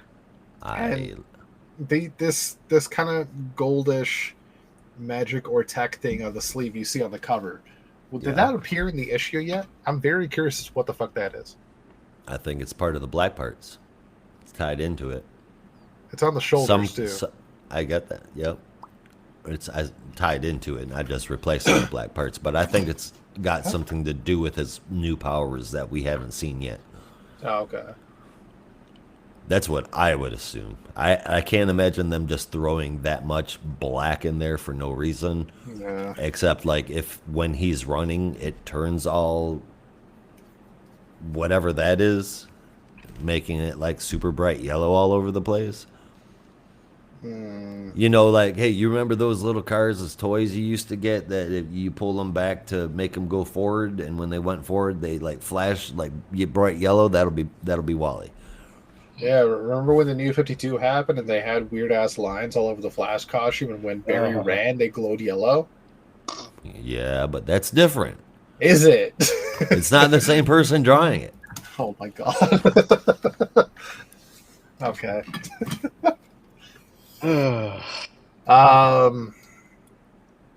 Yeah. So apart from the costume, my only other nitpick is that they had people call the Weather Wizard a lame villain, and you're a fucking lame villain. Weather Wizard is at least mildly dangerous. Not exactly the best of the rogues, I'd say. No, not anyone's bad, favorite of the but rogues. he's nowhere near the least dangerous of the rogues either. Do you guys get That the is feeling true. that Weather Wizard didn't get past 7th grade? I always got the feeling he was like a mild meteorologist, but Yeah, A maybe mild meteor, he's a like that. weatherman. I mild, can't remember mild if it mannered was him or meteorologist. his brother or something. I thought it was Yeah. brother, because that's his backstory. Like his brother was a meteorologist. He was developing the weather wand, and then allegedly he had some part in his brother's death, and then took the weather wand and became the weather wizard. Allegedly. Allegedly. But it wasn't him. He didn't come up with it. I feel like Weather Wizard makes a lot of bad decisions. He's not exactly the smartest of the rogues. That first costume was certainly not a good decision. Yeah. It certainly wasn't. But guess what? This next issue has another costume as well. It does. And the only person I can think of that likes to fight and stow chaos more than Josh is probably the star of our next book, Green Arrow. Fight and cause chaos? Yes. Oh no. Oh, yes. That makes me sound horrible. Thank you. I just looked at the legacy number. It's also legacy issue 350 supposedly, so it's a bit of a bigger issue. Well, it really only has the extra backup, Yes. which I don't think will be a regular thing in the series after this issue. But No. I mean, the backup is really just like a prologue to Chris Condon's series. yeah.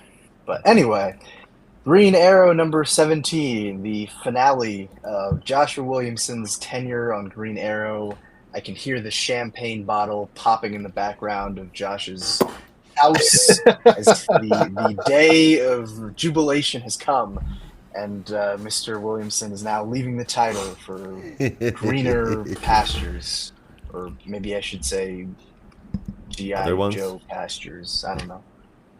Something. I was trying to make a G.I. Joe joke. It didn't quite land. This issue basically sees Ollie tying up some loose ends. What? What did you say? I said he's leaving this book to be all he can be. Yeah. Something like that. U.S. Army slogan. Anyway, this issue basically ties up some loose ends from Absolute Power and sees Ollie catch Peacemaker and Peace Wrecker and hopefully bring them to justice at some point. But of course, the duo are giving him some crap that he is a traitor and that the heroes will never trust him again, which gets Ollie to thinking that even though what he was doing was, for the greater good, certainly did betray his friends. They're not entirely wrong, and it's certainly going to be a lot of work for them to regain Ollie's trust. Also checks in with Waller and basically just lets her know that if she tries any of this shit again, he will come for her and he's not going to be pulling his punches. Definitely sounded like a if you try this again, I will kill you threat, which hopefully if Ollie ever gets to that point again, he doesn't get as depressed as he does in the Micro run. But that's a story for another day. Finally, we check in at the Watchtower, where Ollie now has to face the music of the Justice League, who naturally are going to be a little upset towards Ollie's action. And so Ollie, in classic fashion, makes a big speech about everything that he did and saving the day, but in a very not surprising move for Ollie, basically says, yeah, I did what I did, but I'm not going to apologize for it because what I did was right. And if you guys want to be mad and kick me out of the Justice League, that's fine, but I don't regret a damn thing. And Ollie is getting ready for the judgment when Superman walks up and says, it's okay, we welcome you back. And everyone else, at least with the exception of Batman, seems to accept Ollie back into the Justice League. That's also but his judgment... Yeah, that was surprising. But his judgment is not quite over yet, as now he has to face the music from the Arrow family, who, of course, are not very pleased with the fact that he just kind of left them there on the island and then also had them arrested and was not a very good mentor to the rest of them. But Connor is like, you know what, let's just let bygones be bygones and we'll go back to the island. But Ollie's like, not quite. I need to kind of go back to Star City and get myself regrounded and maybe spend some time away from the family. But you guys can all head back to the island and do your thing. And I have not so much a theory, but like a dream about what that scenario could be like, the Arrow family all on an island together. But finally, Ollie goes back to Star City and checks in on what Intergang, which I guess now is running a pharmaceutical company called Intermeds, is doing. And basically is like, I'm back, and if anyone tries to mess with me, I'll be there to give you punishment, basically. So Ollie is back in Star City doing what he does best, shooting arrows and kicking ass. That's our first story. Our backup story, which is very brief, so I'll keep this short, written by Chris Condon with art from Montos, who does an incredible job in this issue. Colors from Adriano Lucas and letters from Hassan Atsme and Elhau. Is, like Rob said, mostly just set up for the new run. Sees Ollie get a new costume, as well as a visit from a very unwelcome Dark Knight, who basically just says, "We still don't trust you, but we want to. But also, I'm going to be watching you." And get to see Ollie debut his new costume a little bit and complain about how Batman, as well as others, don't trust him, even though he saved all of their damn lives. And in between all of that, we get a new mystery about a man who is murdered by a mysterious serial killer who uses fresh water and has some kind of mysterious connection, or I guess you could say some kind of mysterious grudge against Horton Chemicals, which was very shocking to hear. So I dug this issue quite a lot. I found it to be a very satisfying conclusion to Joshua Williamson's tenure on Green Arrow. Gave us a nice little send-off for Ollie while also sticking true to Ollie's character and that he's not going to apologize for a damn thing. He's like, I did what I did, and if you're mad at me, so be it. But, like, I would do it again. And I was like, of course Ollie would say that. He doesn't give a shit. And the backup story I thought was also really excellent and a great setup to what I hope is going to be a pretty cool murder mystery in the new run, as well as really showcasing Chris Condon's handle on Ollie's voice. So all around, very pleasant anniversary issue and a solid conclusion to the bulk of Joshua Williamson's run on Green Arrow. So I gave this one an 8.5 out of 10. I 100% agree. It was a nice little cap off to the series, nice little epilogue to the story, a very nice preview to the new creatives team and the new story going forward. Joshua Williamson just keeping Ollie in exactly where he's been, personality-wise, with what you said with the League, starting off with like, all right, I know what I did. I'm sorry for what I did. But you know what? Fuck you. No, I'm not sorry for what I did. Fuck you. I'll do it again. And I saved your lives. Exactly. No one even said thank you. Exactly. Eat a dick. I'm talking to you, Bats. Yeah. Ollie would say that shit making eye contact. Yep. You know what I'm talking about.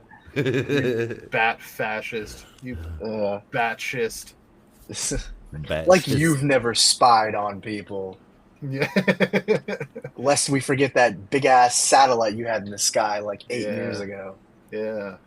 Or, you know, like the safe full of shit that can kill all of us. Yeah. You're one to talk. Remember the Tower of Babel, Bruce? Yeah. Do you? Well, maybe he doesn't because he was dead, but anyway. Yeah, that's true. But I'm sure someone filled him in, and he was like, of course Batman would do that because he's a dick.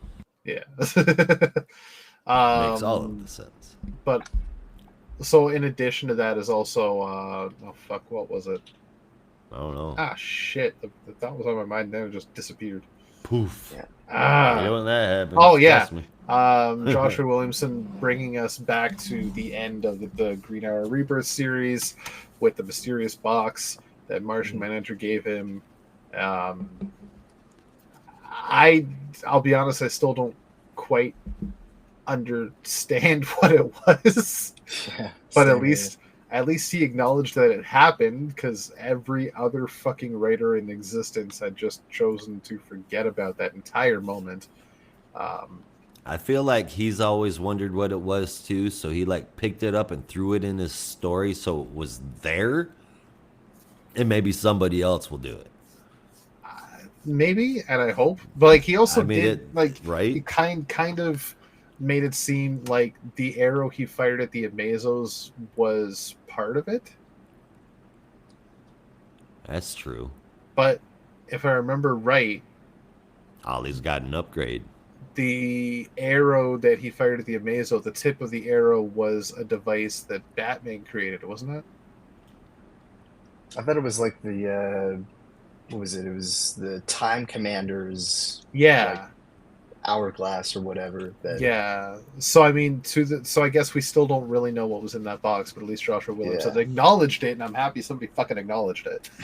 And maybe, just maybe, he's put it out there so somebody else can pick it up one day. And maybe we'll know what was in the box. But I think at this point, he's revealed to the Justice League that he was even given it by Martian Manhunter. I think that's acknowledgement enough. We don't need to know what was in the box at this point. I think I'm more so just annoyed at the way that Rebirth series ended. The box was empty, and then it started glowing. And then what happened? I want to know, but no. We'll never know. That's never going to happen again. No, I like the issue. Man. I like the issue. I really like the art. I thought it was a nice cap off to the run. And just finishing it off with Ollie saying, "I'm back." Like, yes. Yes, you are. Oh, yes. Yeah, just get yourself grounded and back to basics with like, okay, it's me, a hood, some bow and arrows, and some bad guys. After all the shit I've been going through, I just need a little simple right now. Like, I get that. I completely get that. Yeah. It's going to be awesome. Just like recharge yourself a little bit. It's a little bit of personal therapy, you know? I like it. You know what? Yeah, I saved your ass. Fuck you guys. Every time I hang around with you, you know what I do? I die. I'm tired of this. Screw you guys, I'm going home. Yeah, right? Tired of this shit. So I ain't got no time for this. Exactly. I'm going to give honestly, I'll give it a 9. I forgot I was writing down my scores. Yeah, I'm giving it a 9. I fucking liked it.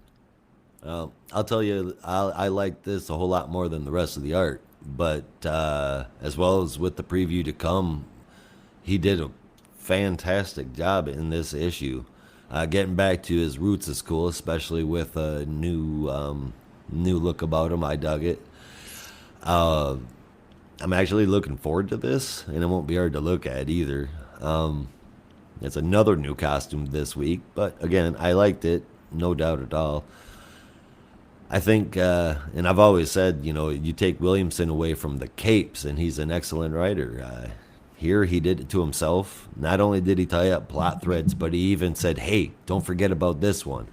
He didn't know what to do with it, or maybe didn't have enough time to, do anything with it. But it's there, and it's not forgotten anymore, at least for a little bit longer. I give it an 8.25 out of 10. Hell yeah. I am pleasantly surprised. Actual praise. You think you're surprised. Whoa. Now I've seen everything. Like, I finished this issue this morning, and I'm thinking, what nonsense is Josh going to come up with to hate this? Because that was fucking good. That last page alone is find out if you hate that. Yeah, I'm like excited to find out what you could possibly dislike, and I'm pleasantly excited and happy to find out you didn't hate it, because like honestly, I enjoyed it. It wasn't even didn't hate. This he did an excellent job on. Yeah, and it was a Joshua Williamson ending that was satisfying. Yeah, so completely unexpected. Yeah. Yeah, so a little epilogue. And the fact that it was a Legacy 350 as well, like an anniversary issue, I didn't even realize that until we pulled the cover up on the screen there. Like, okay, that feels like a bit, like it makes a bit more sense. Right. It's hey, everybody seems to be getting down to the nitty gritty, going back to basics, and doing it with a new set of digs. What about up next here with Superman number 19, Rob? You want to carry us through that one?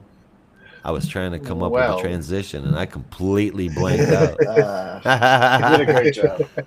Yeah, yes. Obviously. Yeah. Then let's go ahead and do so. Speaking of new digs and new costumes. Mama Pop Super Shop. By the cover, you can see. The Mama Pop Super Shop. Exactly.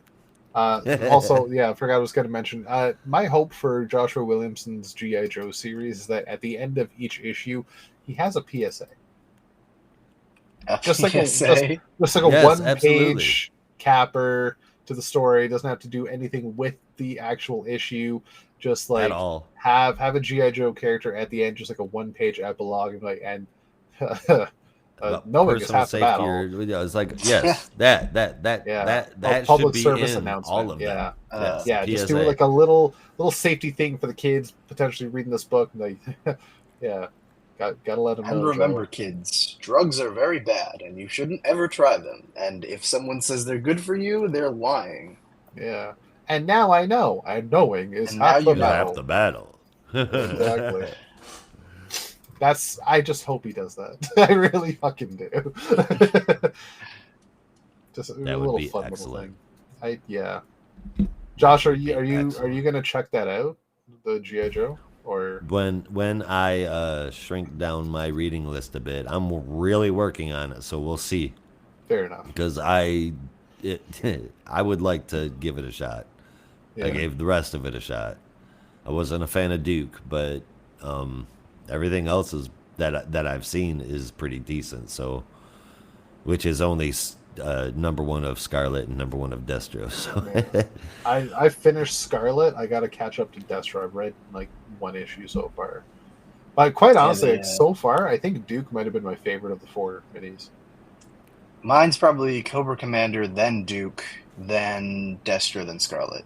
And Scarlet is really good. So that's Scarlet not was really, really good. Yeah. I forgot fucking Cobra Commander. Okay. Yeah. Damn it. Yeah. Scarlet might have been my second favorite. Mm.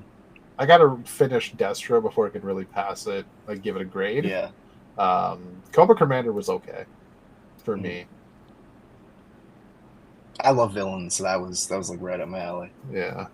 I had an interesting What does backstory. that say a about lot of Brandon? interesting backstory. I don't know. I don't want to unpack that. Probably something dark inside me. Save that for another story. Oh, no. Yeah. All right, No. so we'll get into the issue, starting with the end, which is literally right at the top of the issue. The very first panel just says "the end." The end. Quickest comic the book end of time. ever. Yep. Okay, we're done. All right. Reading it backwards. Yep, Read I this gave like that a manga. 5 out of 10. I didn't feel fulfilled with it at all. The art was like nearly non-existent for me. I mean, like there was very little story, but I liked the art. Yeah. I thought it was interesting. I thought it was bold and adventurous, so I'm giving it a 10 out of 10. Emphasis very much bold. I'll give it an emphasis on bold.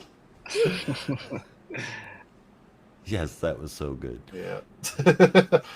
All right. So speaking of Joshua Williamson, this is written by Joshua Williamson with art Wow. and the cover. Double dose of Williamson this week. Exactly. Josh From is Dan so Mora. excited. Yeah. Yeah. I was hella happy going into this. Oh boy. Yes, the gloriously beautiful interiors and the cover from Dan Mora. Colors from Alejandro Sanchez and letters from Ariana Maher. This story is titled The Many Deaths of Doomsday. We've had Doomsday kind of teased all fucking year, and we're finally getting to a Doomsday story. And here we are. The end starts at the end of time with the Time Trapper trapping Superman in a ball of fire, which is at the end of time. He has outlived everybody, and it's only him and Time Trapper left at the end of time. And all existence. Which, I'll be honest, with the amount of time traveling stories we've read, where they've all gone to the end of time, Yeah. the end of time's becoming fairly fucking crowded. They're only there once in a moment, like, one at a time. Yeah. What's happening off panel that you don't see is that there's a ticket machine. What's happening off panel that you don't see is 5 different versions of Booster Gold, Right. Hunters, a Wave Rider, Monarch. yeah, Parallax, Extant. Oh God. And Effigy. The Linear Man. Everyone. yeah, a Starbucks and a Twinkie. Oh no. There will be a a Starbucks Twinkie. at the end of time. Yep. somewhere. And a Twinkie. And a Twinkie. McDonald's French fries in your backseat. And a Waffle. Yeah. That's Which it. is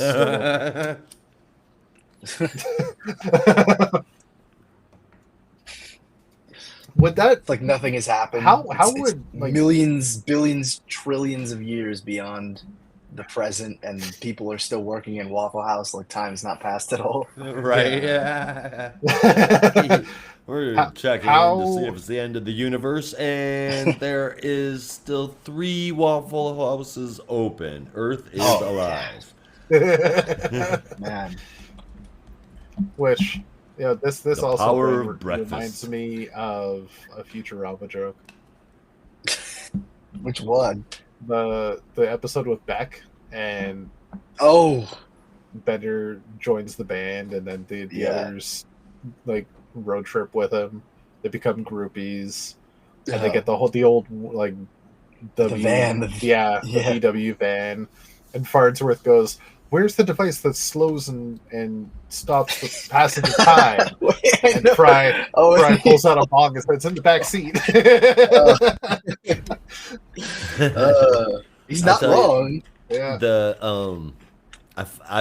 we've been watching them in sequential order ever since Holly realized that I hadn't seen Futurama, which she took as much offense to it as Ooh. you guys did. So we've been sitting here, and I mean, there's some good laughs in it, and I finally got to this episode that was about a wishing machine, and Leela wishes that she would less predictable or some shit. Oh, okay. No, it's the what if machine. Yeah, the what if Oh, right, machine. right. Yeah. This thing is not worth the gold it's made out of. The thing longer. Yeah. Yeah. That was an excellent episode, and I laughed my ass off through the whole thing, man. It was good. I mean, as much as I do to a cartoon, anyway. At 3:35, I found my first clue, and 2 hours later, at 3:35, I realized the clock was broken.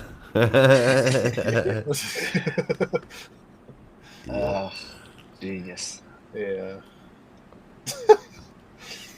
Yeah. Next, she's sitting there eating seafood. Yeah. Give something to Fry. Hey, Fry, want some lobster? That's a lot. Yeah. I Scruffy's really gonna like die it. the way Scruffy lived. Lord Burr.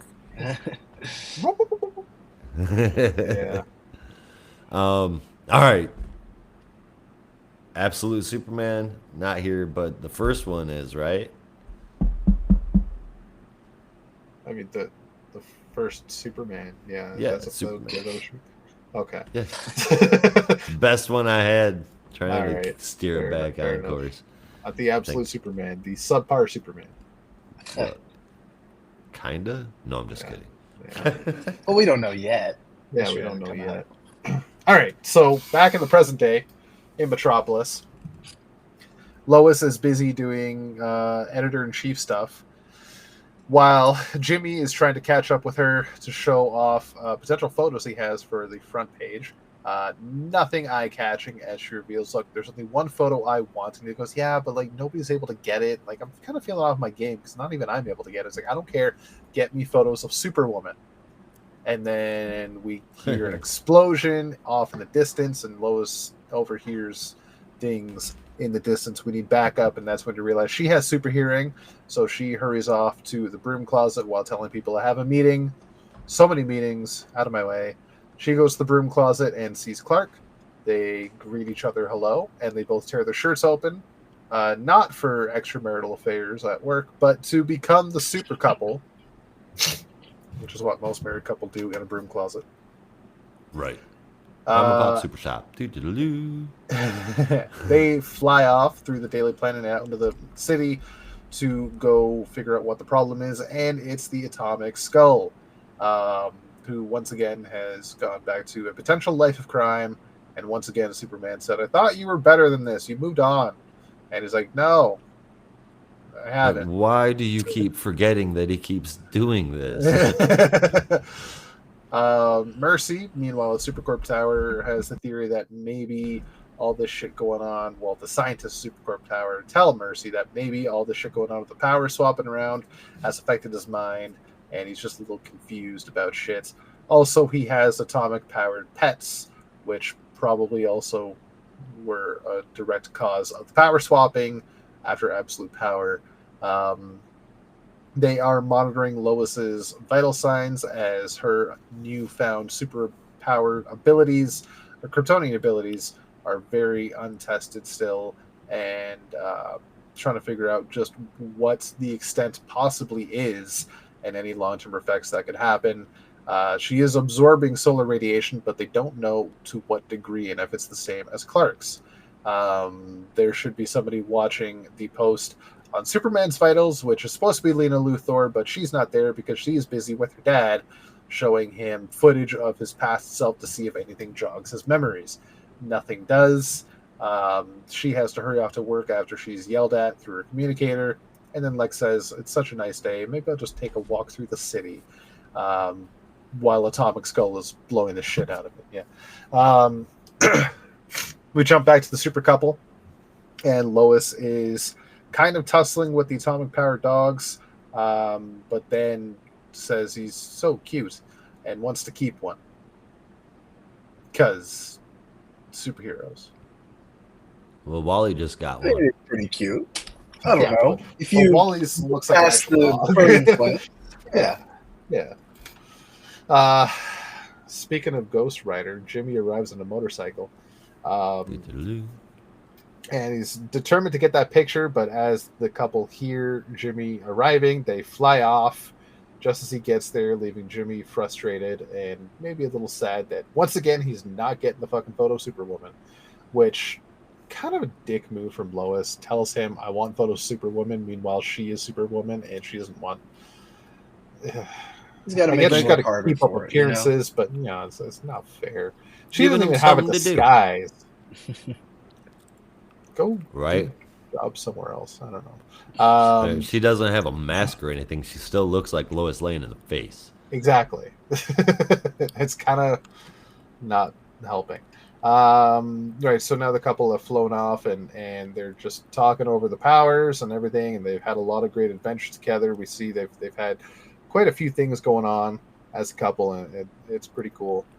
But then they hear a break-in at a nearby bank, or at least they think it's a bank, but it's more of a fire, because this destruction and fire was caused by apparently Doomsday. He's broken out of hell, and he's ready to just wreck some shit. As Superman and Lois square up together, and they're about ready to take the fight to Doomsday and hope that they could both come out of it as surviving, time freezes. Clark looks around and, using his vision, his X-ray vision, finds time has stopped, and it is the Time Trapper. Of course. Yep. Time Trapper reveals that you are destined to live forever, and everybody you know and love will wither away and die. But this moment right here is a very important point in time that you need to do things the right way. In fact, I need you to do it the right way to help me, as we have fought many times before, and I have died many times before, once at your own hands, back when you knew me as Doomsday. And Time Trapper takes off his hood and reveals a very skinny, very old, very wise Doomsday. Really, I'm gonna call him Skinny D. Skinny D. Really weird looking design for Doomsday, but it's cool because Dan Mora drew it. Yep. And then you get a Coming to Superman and DC All In kind of primer, which basically just gives you questions that you already know. Like, how did Lois Lane get her superpowers? What sinister secret does the Time Trapper hold? When will strike a future of horrors, aka Darkseid's Legion of Superheroes? And good luck beating this guy, Doomsday. So, I didn't know much about Time Trapper because, as I did my research, I found out he was primarily a Legion villain. So I really didn't know anything about that. And I looked into Time Trapper and I'm like, how the fuck is this Doomsday? Right? So apparently, and Brandon, correct me if I'm wrong, this is just according to the wiki, Time Trapper, his identity was never truly divulged. But Brainiac 5, sometime after 0 Hour, had the theory that as the times shift and reality changes, so can Time Trapper himself, and that every time they've encountered the Time Trapper, while he does retain the memories of everything that happened prior to the time changes, Time Trapper could have actually shifted bodies or identities as well. Which is why there is a version of Time Trapper that I believe is Superboy Prime that you see at Oh, the no end of shit. Legion. Okay, I did see Legion of something Free about Worlds. Superboy Prime, but I couldn't see Yeah. what that was. So the idea is that, yeah, the Time Trapper identity is fluid, so it's never just Yeah. one person. Okay. So, yeah, that's fair. So this version of Time Trapper is Doomsday, which I think is quite interesting. Yeah. The whole Skinny concept deep. that every time Doomsday dies and he's reincarnated, he evolves a little bit makes sense. I think that's been a thing from the get-go. This whole thing is evolution and being an unstoppable force over time. So my question is, how does he go from that unstoppable monstrous force to the skinny wise time trapper that we see before us? That's Evolution. a hell of a lot of evolution. That's a lot of death. Yep. Yeah. He died a lot. But He then, you died know, a fucking evolution lot. made him smart and shit. Hey, have it for Wise Solomon even. Grundy. At least one time, anyway. That's the stuff with Lois. We'll have to see still because we don't really know. It's seemingly an ongoing mystery that we'll have to see unravel slowly. I think it'd be simple enough she gained the powers from Absolute Power, but it looks like they're kind of hinting that maybe there was another reason outside of Absolute Power. Mhm. We'll have to see. It's interesting. It's curious.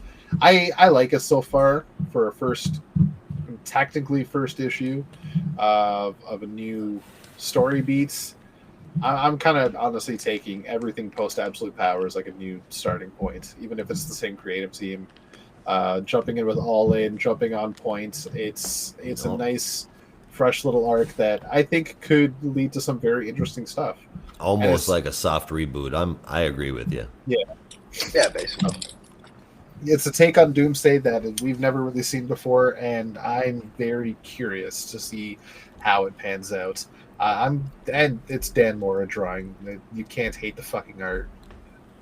Dan Mora, I'll be honest, might be the best current comic artist.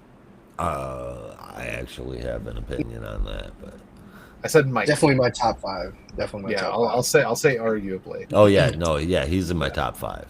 Yeah, like we have Zermanico and Montos will put in my top 5 as well, but among many others, Jorge. But like, yeah, like Dan Moore is definitely up there. I think there's a solid argument to put him at least in the top 2 of current comic artists.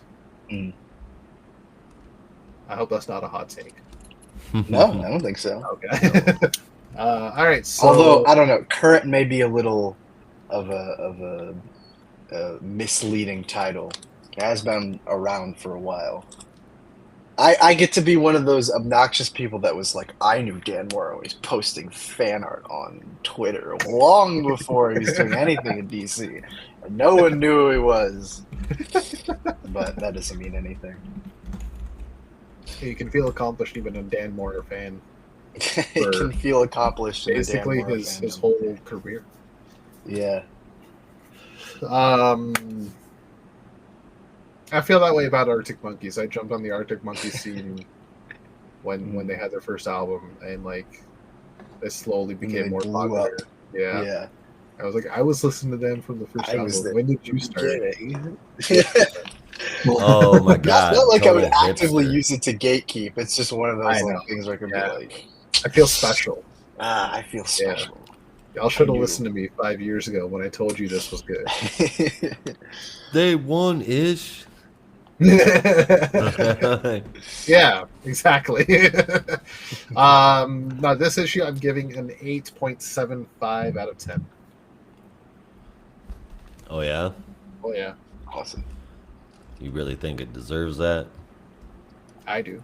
I don't know if you do. It's this definitely isn't absolute Superman, but it is a totally different direction for Superman. It's at least his world. Um, a lot of different stuff is changing, I think. We've got Doomsday who died in hell and then punched his way free, adapting every time he died as he did, as Doomsday does, looking big and badass as ever, now infused with hell for a limited time only, available for $19.99 plus tax, shipping, and handling. We have what is Doomsday from the future, kind of wasting that. He's wasting away. And I think we had a time traveler back then as well. I think so the title of this arc is scaring me a little bit, and we have Doomsday saying we need to stop something horrible from happening.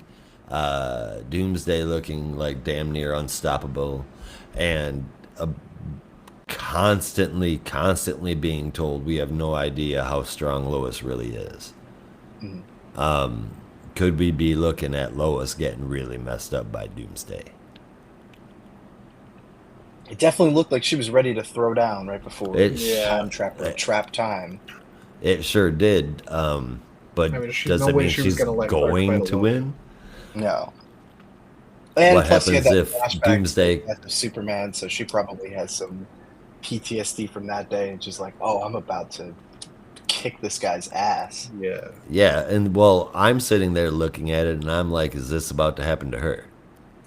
Well, the difference, like, it's not her fighting him alone, and her whole thing is like Clark went toe to toe with Doomsday alone last time, and he paid the ultimate price. So she doesn't want him to go it alone. I think if they have both of them, there's a better chance of neither of them dying from it. Yeah. How many times do you think Doomsday died in hell, man? Look at him. I mean, Clark and Lois. There's less of a chance of Clark and Lois dying from it. Doomsday is gonna fucking die.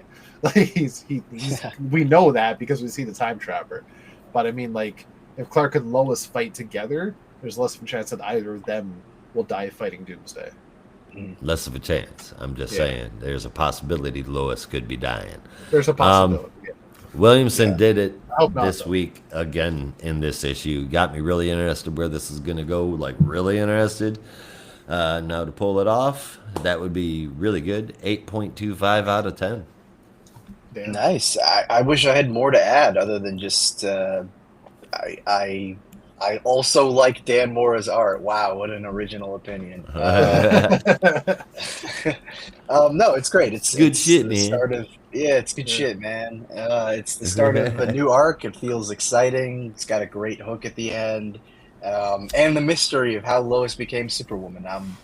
Honestly, that for me is like, I'm excited for the Doomsday stuff, but I want to know the backstory of how she got her powers. And also that suit, because I think I mentioned on the podcast or somewhere else, but that suit is very reminiscent of the suit that Lois wears on her birthday in All-Star Superman when she has powers for a day. And I'm just like, I don't know, is going to be some kind of meta reference to that? Probably not, but that would be kind of cool. Yeah, I think it might just be more of like Dan Mora doing an homage. Yeah. And like that factoid is like the only reason I don't hate this suit. Right? Really? Like I actually like it. I think it matches I like it Superman perfect. Without I the do homage. too, yeah. I don't think it's a bad suit. I think it's a well-designed suit. I'm just thinking about where the rest of the family is right now. Everybody else is wearing leather jackets. Why isn't Lois? No capes. Mom and Pop of the Super Shop don't wear the leather jackets. That's for the kids. Fair enough. She could at least have red trunks. What? No. Superman wasn't allowed to wear red trunks. Or not wear red trunks. I mean, well, the secret is that those are compression trunks, and he has to wear them for a reason. What reason is that? Only Lois knows. Whatever could you mean? See, like Figure it out. Figure it out. Don't ask me how I know this. It just kind of came across my Reddit feed before the show. Is he like Willem Dafoe? Yeah. Okay. He must be. Brandon, I don't know if you know that little factoid. I did not get that at all. Oh, okay. Did you ever watch The Lighthouse? I did. Did you know he had a peg leg? Oh, okay. Yeah. Remember that fucking intense weird ass scene? Boy, am I glad I saw that. Yeah. No, there was a movie that I came across on Movie Details, and apparently there was a movie that Willem Dafoe did. I don't remember what it was called or what year it was made, but there was a nude scene, and he was so well endowed, the crew just were in such shock and awe and kind of confused that they had to get a stunt double for his nude scene. Oh my god. Yeah. I don't even know how to feel about that. Yeah. I mean, good for him, I guess. Yeah. To a point. Alrighty. Yeah. That's enough talk about crotches. It really is. How did we do a Donald Trump speech just now? We're losing it. Oh, God. Arnold Palmer who? DetectiveComics number 1090, written by Tom Taylor. Someone who should not or did not have their... I'm trying to do like a joke about his genitals being censored, but my brain... Yeah, there you go. Yeah. Speaking of being too well endowed for public consumption. There you go. Yeah. There we go. Yeah. Written by Tom Taylor with lettering from Wes Abbott and everything else from Mikkel Janin. Can I just pause you for a second? That reminds me of a fucking shit. I don't remember his goddamn name. Comedian. This whole thing about being more tired than a big dick bat. Because when they hang upside down, just gets you don't need the visual. And now you've got me thinking about it. Yeah, like you'll be thinking about that for the rest of the week. Every time it flaps, it drops a little lower in altitude. Yeah. Yeah. All right. That's the fucking great bit. Just next time you go to work, just like boss asks, "How was your weekend?" "Oh man, I'm more tired than big dick bat," and just like, I mean, I get it, but what? Huh? What did you just say? I'm Batman.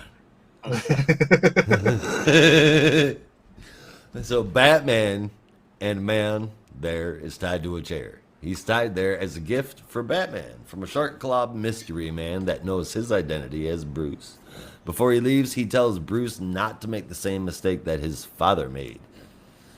The flashback comes, explaining what that is, and it's Thomas Wayne saving the life of a man that abused his wife so badly that the wife was willing to give up her baby just to save it from him. Luckily, Martha Wayne, financier of many charities, let her know that she can help both of them. We find out that this is a serial killer. This mystery bad guy has killed a total of 9 now, counting murdering the one that they considered a gift for Bruce. This last murder, Bruce can smell a trace of white musk, a perfume. Batman takes it hard that he wasn't able to keep up and catch the killer, wasn't able to stop this from happening. And now we're with Bruce at a celebration, but one he actually doesn't mind going to. A girl that grew up in the Wayne shelter that has gone on to be one of Wayne Tech's best geneticists, and then got some financing and went into business for herself in a wellness company. So similar to what's going on in Catwoman, funny enough, but probably not related. They ditch the party and head to the place of business, where she says she believes some lives are worth more than others. Of course, Batman's thinking, no, that ain't right. Bruce sees the proof of the medicine, though, that seems to actually having a slight reversing of aging. He sees proof of it in a pair of billionaires, and his recent run-in with his old age sure is making that serum look good, for the benefit of mankind. While we're getting to the flashbacks of Dr. Thomas Wayne, we see conversations with Bruce as well. He explains that they have no idea what a life is actually worth, so you can't weigh one against the other. If possible, whenever possible, you save the life. Even if it's a man so evil that the mother of the child wouldn't name her baby, trying to lessen any attachment that she had to her. You save the life, even if the life of the abusive prick belongs to none other than Joe Chill. Whoa! What? What? No way. What the fuck? I like this, man. It's something that I've been calling for a while now. We're all finally acknowledging that Batman has to be breaking down. With this perfect body serum, he could do so much more as Batman. And he seems to be really tempted to take it. So, also, by the way, I have decided my order now goes Mikkel Janin, Jim Lee, Dan Mora, Dexter Soy, Jorge Jimenez Zermanico, and then Ryan Sook. Okay, back to the book. Of current artists, Mikkel Hanin is your top pick? Yep, sorry. I love his work God. so much. It is really good stuff. Him, then Jim Lee, and then Dan Mora. I think you might be the first person on the planet to put Dan Mora above Jim Lee, but okay. Let's wait and see how Jim Lee's Batman looks next year before we finish that list. Okay. Anyway, back to the book. I found no flaw in Janet's work anyway. This story is lining up to be dynamite from what I have been seeing. It's a regular Batman story, and it's got some meat on them bones. 9 out of 10. Oh, and here, that's the DetectiveComics. My bad. That's a damn good cover. It really is a damn good cover. I can't believe it didn't flip it. That's gorgeous. More of that white background. I think he's definitely at his, well, I'll say second best when he's coloring his stuff. I still think Jeremy Cox is the best color that Mikkel Hanin has ever had. I know you didn't like Grayson, but the art. Oh, I didn't have a problem with the art. That's the best I've ever seen it, and that's just because he uses a really vibrant palette.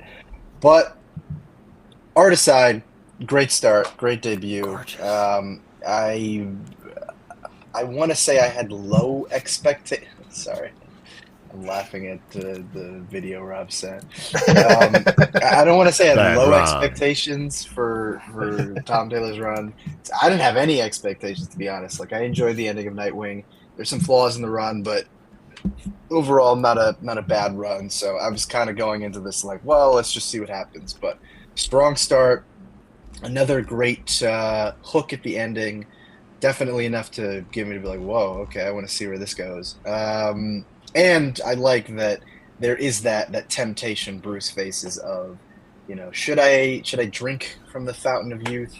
Should I look for this mysterious medical miracle, or should I just keep being old? And is this the only way that I'll be able to help? Yeah. That we're still keeping on this whole concept of Batman aging and coming to terms with his body and his own mortality is such an interesting facet of his character now. That has been like how many creative teams since this started happening, and people are still on the ball with it, and they keep finding new and inventive ways to like bring him to that. I asked for it and they gave it to me. Yeah. At this point, I'm kind of like, okay, you're old, like. We get it. I don't know. It's an interesting plot thread. I think it works here because he's faced with the choice of do I take the easy way out for quote unquote the good of mankind to be a younger, more efficient Batman like I was when I started, or do I just continue to age gracefully and not look for some kind of easy way out? Which I think is it's a good philosophical question. You're a corporate businessman. You know what? Sometimes things have to be phased out because it's too old to keep up. I love that they are addressing the age. I love that they are. I'm young. Shut up. I love that they're addressing that his age. They are backing off of the main characters a little bit, perhaps, and addressing some of them things. Barry retiring, Batman facing this quagmire of a decision. Um, I am really all in. Now, Haha. Uh, I'll save you from the rim shot. I gotta ask, as much as this is a very enticing way to continue the whole idea of Batman aging, you gotta wonder, is this Tom Taylor's way of bringing in a logical way for Batman to be younger and stronger again, so they can kind of phase out of this aging storyline? Because I think to a certain degree, where does that end?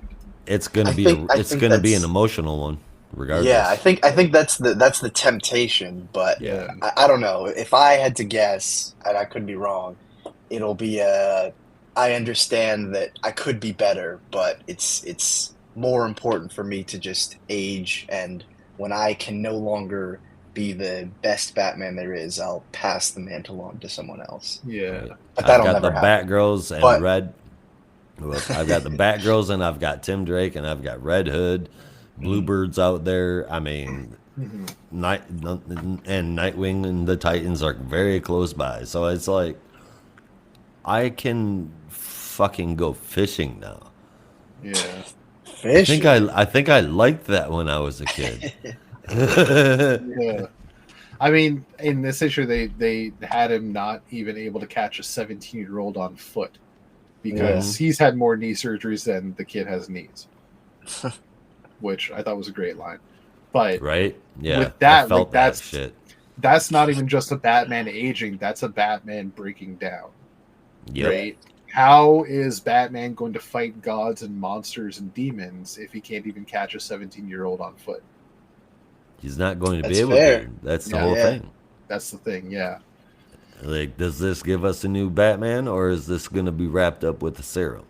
I think, regardless, I think we know it's going to get wrapped up with the serum, but I think it's going to be a good story along the way. Yeah, I think you're right. And hell, there is quite the good story because there's a mystery dating back to his father, and there's a lot more. His dad saved the life of the man who would eventually kill him and his wife. Yeah. Yeah. Blew my fucking mind. Right. Although the only question I've got is does Bruce find out about that? And how does it make him feel? Yeah, I really hope they don't go down the route of Joe Chill killed Thomas Wayne because Thomas helped his I guess underage lover and their unborn child escape. That would be such a ridiculous retcon. I'll be honest, I really didn't make that connection that Joe Chill was the girl's like abuser. Yeah, I thought that was just that a different case. Yeah, no, they mentioned that at the beginning of the issue that like he was the one that was beating her, and that's why Thomas at first the other doctor is like, you can just let him die, you don't have to just let this one go. He says it a couple times. He's like, poke, dude. It's like, I mean, if you don't perform surgery, he's probably not going to make it. So if you want to catch those Z's, you don't have to operate on him tonight. But obviously, Thomas does the right thing. My question is that if the doctor was going to say, we can just let him die, why even bother waking Thomas? Like, hey, I know you've been up for 12 hours to 14 hours performing surgery, and you were just getting to sleep 2 minutes ago, but hey, can you come take a look at this patient and let him die?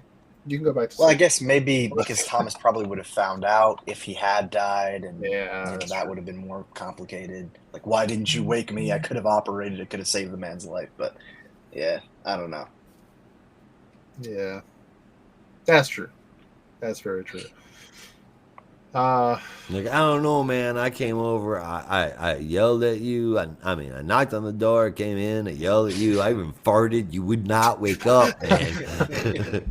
That would have been funny though if it was like if Thomas legitimately was just such a heavy sleeper that like every effort the other doctor took, he would not wake up, and he's like, well, fuck it, he's gonna die. I want to see that alternate timeline. Right. Yeah, story quite enticing, art fantastic, Batman broken. 8.75 out of 10. 8.25 out of 10 for me. And I think I gave mine, and that's a 9 out of 10 for me. Nice. Right on. Batman adjacent? I was gonna say a character that has no problems with age. There you go. Prime of his youth, somewhat.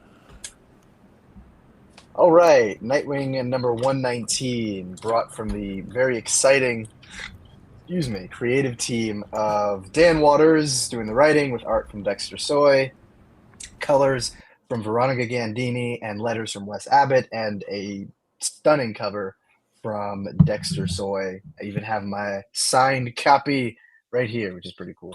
I'm jealous. That's cool. Yeah, Dan Waters. I guess he lives in New York now. He was doing a signing yesterday. All right. I saw it. I was like, oh, okay. So it's only like 30 minutes away from me.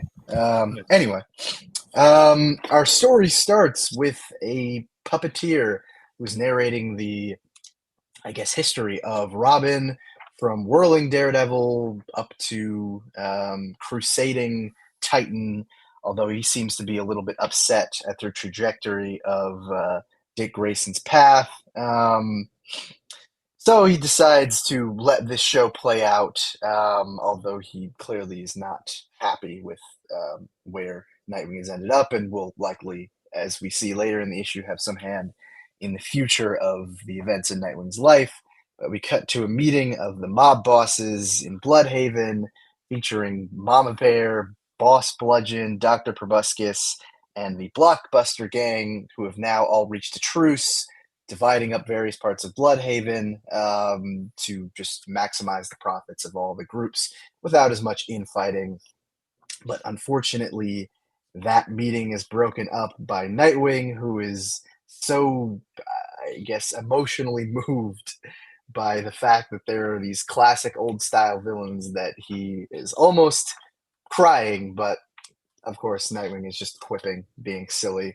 So anyway, he manages to take down some of the leaders, but it discovers a hidden explosive that manages to destroy the warehouse where all the bosses were meeting, and now has destroyed all of the top leaders in Bloodhaven. Of course, is going to destabilize all of the criminal organizations in Bloodhaven. So he goes the next day to meet with Melinda and inform her that all of the bosses and underbosses in Bloodhaven have been killed, but she's in the middle of a meeting, which probably shouldn't have led with that, so not the best move by the former Boy Wonder. But Melinda's in a meeting with a new player in the game, the CEO of Spheric Solutions, Miss Olivia Pierce, who apparently has a reputation in the technology world for developing technology that can kill superheroes. Of course, Dick being a superhero, not very pleased to see her there, but Olivia's defense is that in a world full of superheroes causing mass destruction, don't you kind of need a way to protect yourself? Something like that. Exactly. If a superhero blows up your car, aren't you worried your house is going to be next? You probably want something to, knock the sumbitch out. But anyway. Right.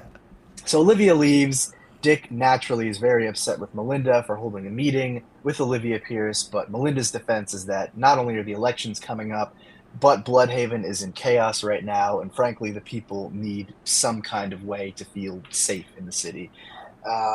So she has to make a decision that, frankly, people aren't going to like, but she has to do that as the mayor. Sometimes you got to make the tough calls.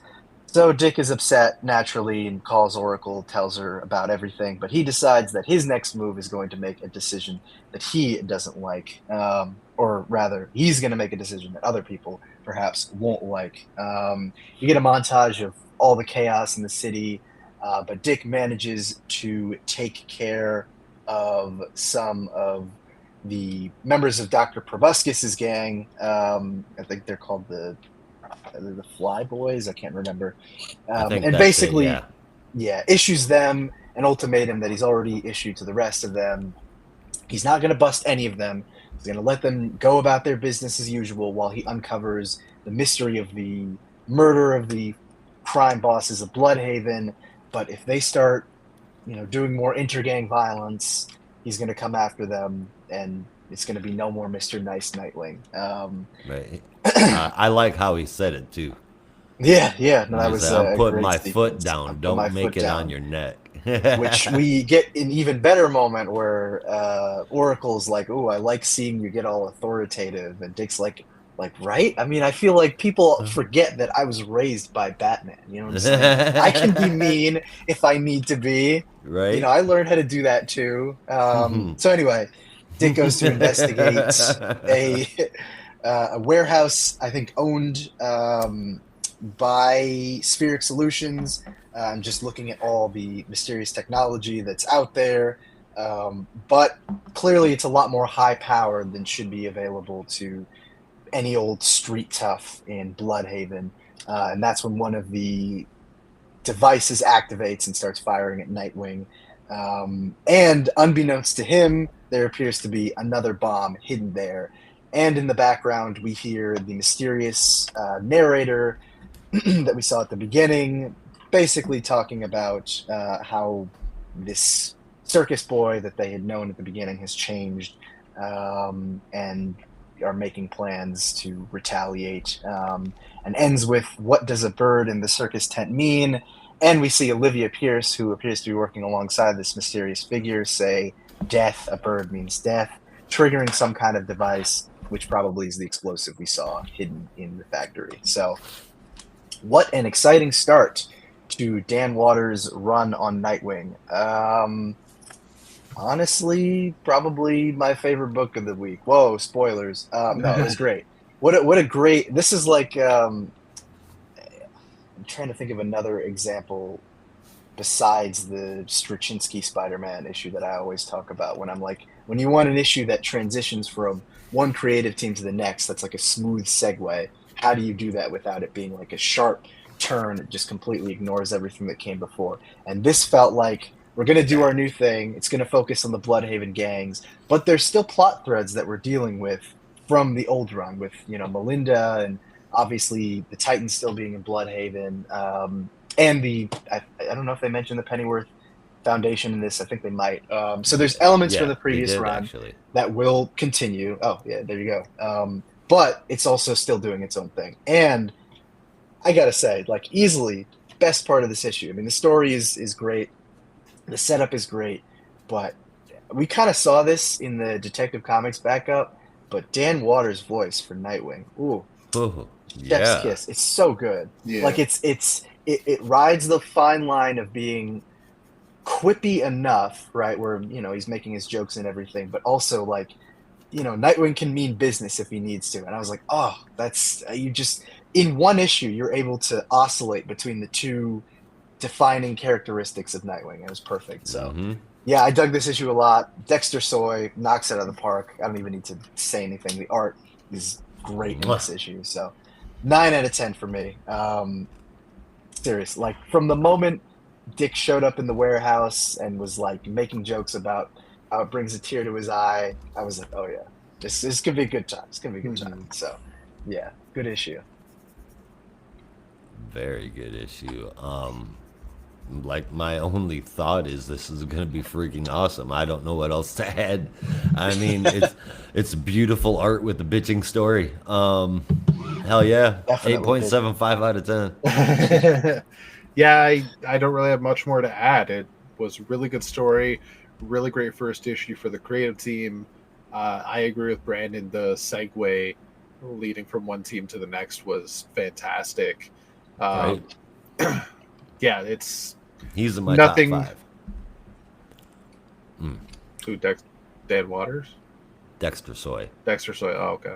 Yeah, he's definitely my top 10. He's very underrated. Yeah. For all the flaws of the Rebirth, Red Hood, and the Outlaws, he was definitely the best part. Hell yeah. Mm-hmm. Oh yeah, by far. But yeah, like bright future for Nightwing ahead, I think, so to speak. I don't know how high of a score to give this. What is too low? What is too low? I don't know. What's too high? I would say around 1,000 milligrams of THC. Oh my! I knew. I was waiting. I practically said it so you could set it out. Whoa. No, I'm gonna give this a 9. Honestly, I'm gonna give it a 9 as well. It's right there, man. 8.75 for me, 9 from both of you guys. It was awesome. I'm looking forward to all of these new creative teams and the directions that they are going. But Action Comics is a different story coming out weekly. Yeah. Yes, it is. It's already been on the all-in train, and we've had this creative team for 2 issues already. In fact, this is week 3, and this is Phantoms. Does the all-in train go choo-choo, or does it go all in? All in. All in. No, yes. I think that the smokestack go choo-choo, the whistle go choo-choo, but the wheels go all in, all in, all in, all in, all in, all in. Oh my god. I am all in. I am. Awesome.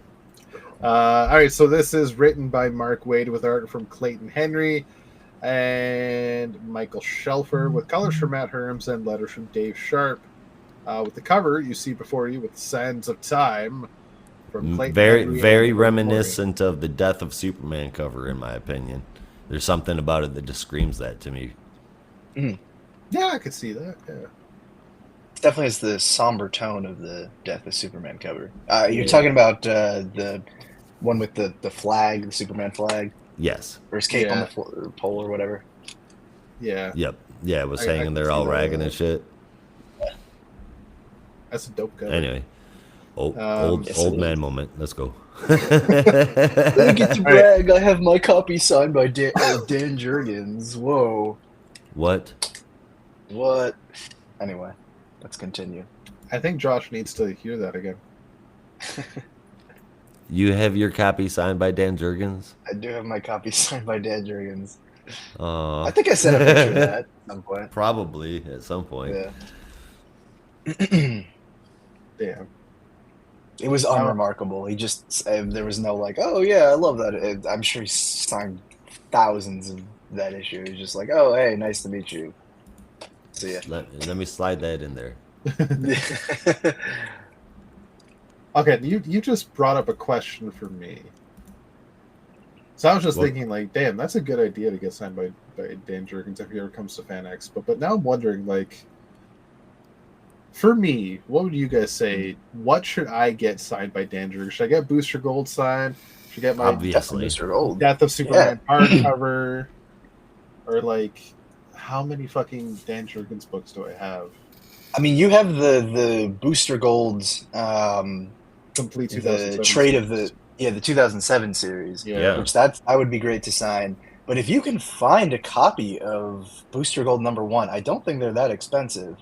That would be a great thing to sign. Like that's like the first series. The 2007? the one from the one from the '84. OG. Oh, okay. Yeah, the OG, because that's the one he wrote and drew. Right. Booster was his baby. So I have every issue of the 2007 Immaculate series. Conception. I'll have to see if maybe Dad had that in the basement. There's Knowing Dude, your tell dad, you probably. shitting. Yeah, maybe. Yeah. That would be awesome, man. I still gotta find time to get into all those boxes. Mm. There's But yeah, I don't think it was a very in-demand series. So if you can find a copy of #1 in your dad's basement or somewhere else, like that would be super cool to get signed. You know what would be awesome is if you found it and it was already signed by Dan Jurgens. Holy shit. And then hold on, and then look, you take it back to a convention with Dan Jurgens, right?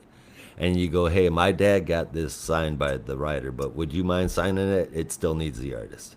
He would remember you. Yeah, that would be That's fantastic. super He would remember you for a while, man. Yeah.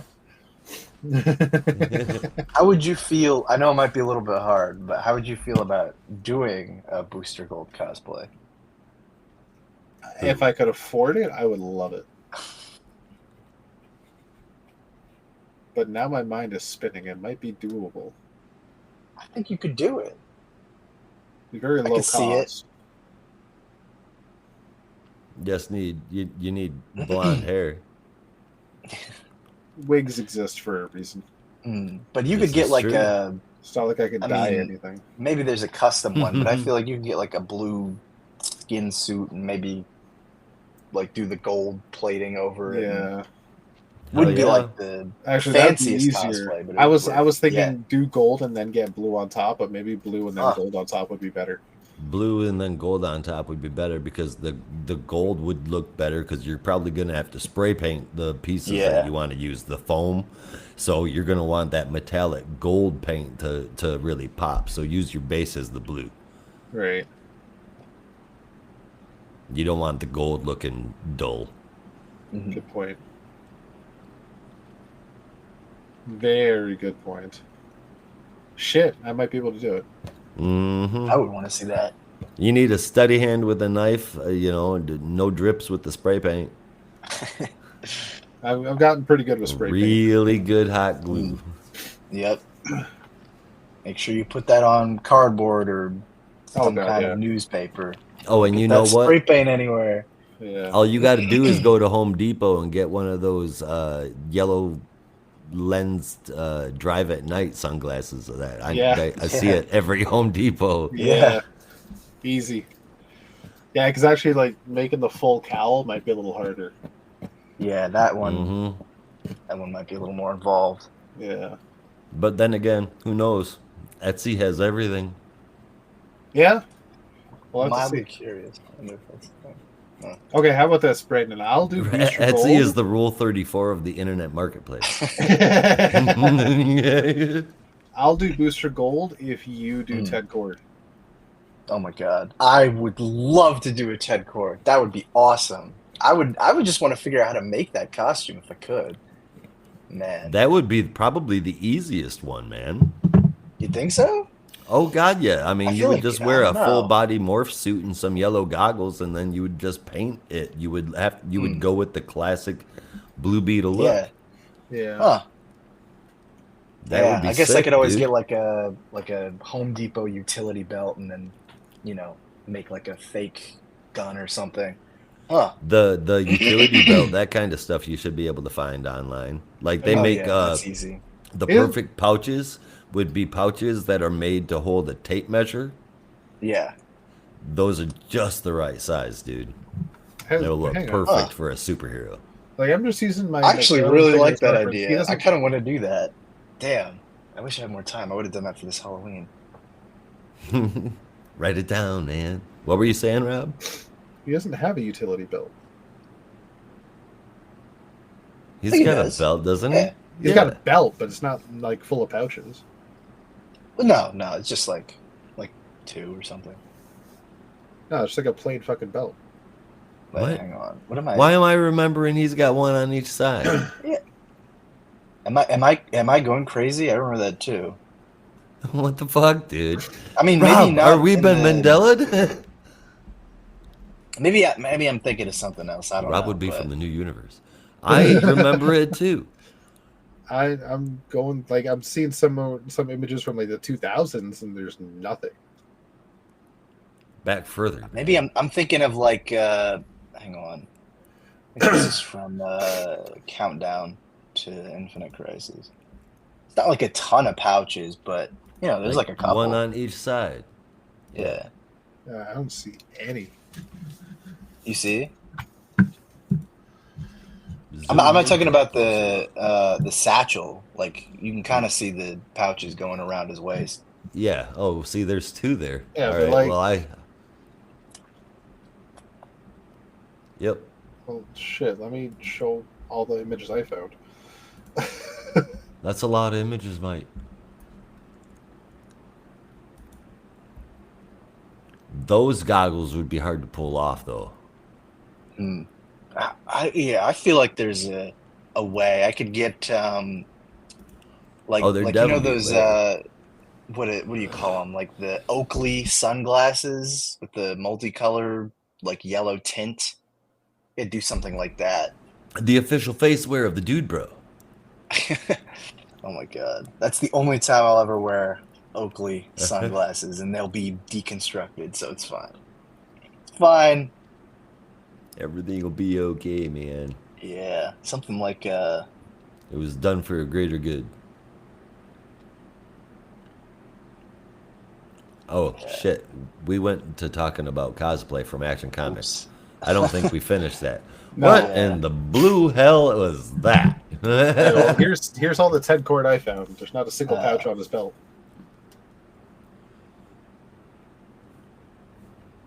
What the fuck? What the fuck? That is so weird. I don't know. I must be tripping or something. But we both remember it. Yeah. I'm even going back to like old JLI stuff. I'm trying to find a good image of him in JLI. Wait.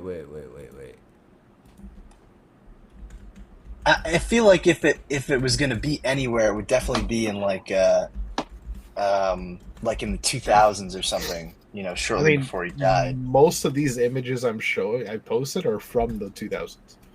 Okay. Huh. So there are Like occasional there's occasional images I find where he has a gun holster on one side, Yeah.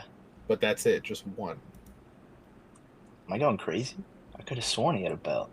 Aside Well, from he's this got- panel and he's- countdown, it's a- I don't know, It's a maybe. belt, but there's no. Yeah. Or like, well, yeah, like, you know, it has. I mean, again, I'm not saying like it's a tricked out utility belt like Batman, but it had Pouch some on, I pouches remember, on it. yeah, like a wider pouch on either side, like about the Yeah. size of a tape measure holster. Oh, here It was is two images from JLI. There's one that's got like the gun holster, and the other side has nothing. this is so fucked up. That is weird, man. That is I mean, really I'm weird.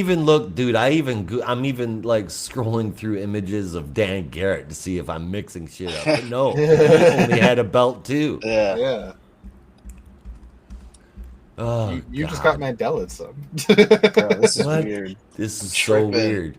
You're from the universe. I wonder what else is different. Tell me what else is different. Booster Gold never had a belt either. Oh my God, that's not true. He kept wearing the cape? No, Booster Gold has a belt, doesn't he? No. Shut the fuck up. What? You are joking about that, right? I don't think so. Oh god. Well, there's Booster right there in one of the images I sent you. There's no fucking belt.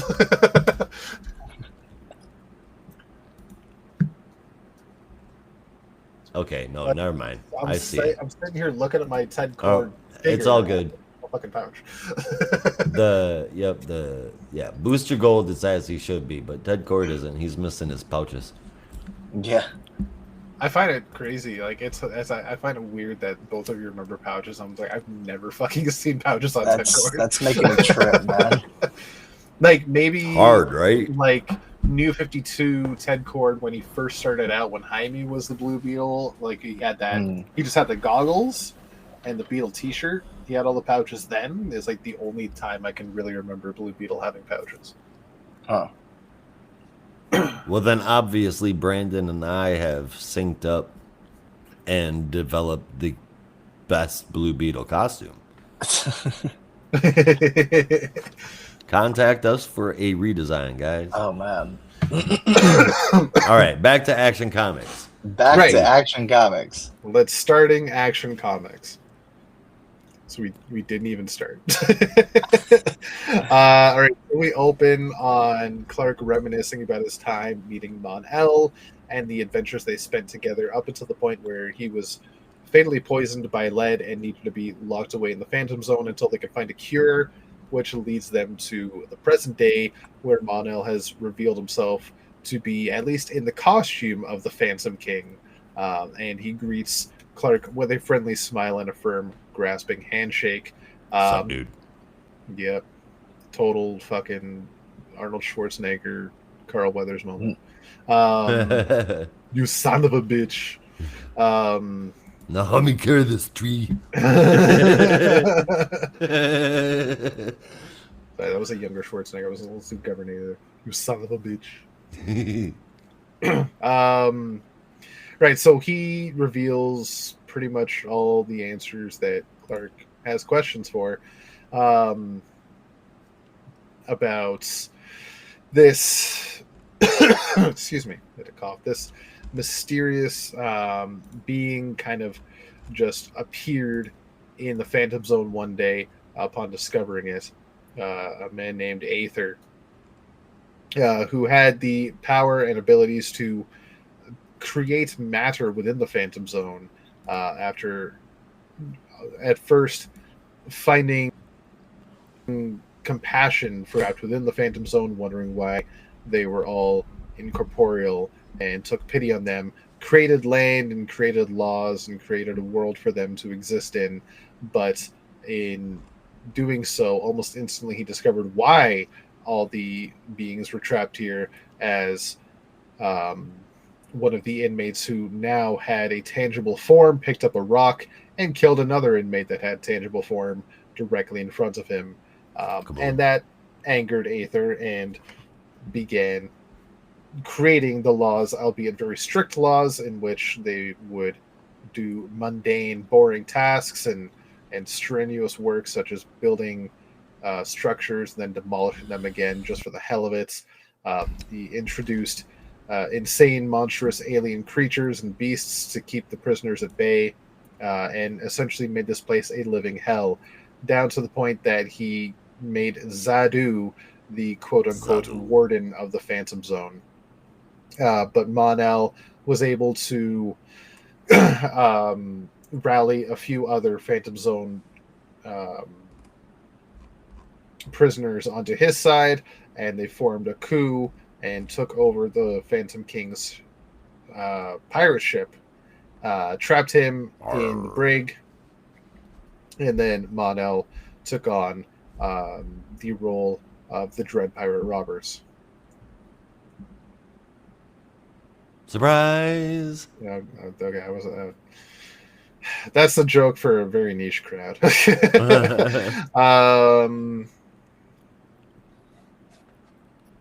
I didn't get it at all.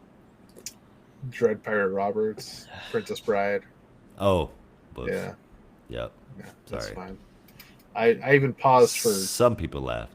comedic effect and it just didn't work. No, Someone I laughed. No Somebody idea. I laughed on the inside. I get the Princess Bride and the Princess Diaries confused, bruh. So I don't know how. that's There's how so little I've seen of them. Different stories. You need to watch The Princess Bride more. All right. I'll put Which one that is the top one of with my list. Anne Hathaway? That's Is it the Princess Bride or Princess Diaries? Okay. Breaking my heart tonight. I'm so sorry. Princess Bride is one of the best movies ever made. I remember that there's a Prepare to Die, and that's pretty much it. Inigo Montoya. Don't go up against a Sicilian when death is on the line. I am not left-handed. You killed my father, prepare to die. Humperdinck, Humperdinck, Humperdinck. Have fun storming the castle. There's so many quotable lines. Bless you. Thank you. Anywho, Colin Kanan and American Superboy. American Superboy. There's are only one at Superboy. You're a Superboy. They're at the Fortress of Solitude. Yeah, you look confused. I am Yeah, confused. you better look confused. So yeah, they're at the Fortress of Solitude after opening the door, getting an alert that there was an intruder, and they enter all shocked to find nothing. everything has been ransacked and gone. It Oof. is gone, completely stolen, and they have no idea how or why. They begin bickering You between gotta be themselves as to shitting whose me. fault it really is, and then the S symbol on Connor's chest begins to glow, opens a portal and sucks him through. Kong turns around, finds Connor is not there, and then the S symbol on his shoulder begins to glow, opens a portal, sucks him through, and the pair appear in a museum exhibit, an alien museum exhibit. They're Oopsie. in one of the exhibits alongside all of the things that are missing from the Fortress of Solitude. So what the fuck's going on there? And it looks better or some shit, right? Yeah. And I gotta ask you guys, that giant purple robot with the gold kind of eagle-looking thing on his chest, why does this motherfucker look so familiar? I want to bring it up while I'm on the page right now. I recognize most of these guys, but that one looks so familiar, and I can't think of. Could be nobody. Could be somebody. I Which one? do not know. The last page with Connor and Kong, the giant purple robot in the bottom left corner with the gold winged thing on his chest.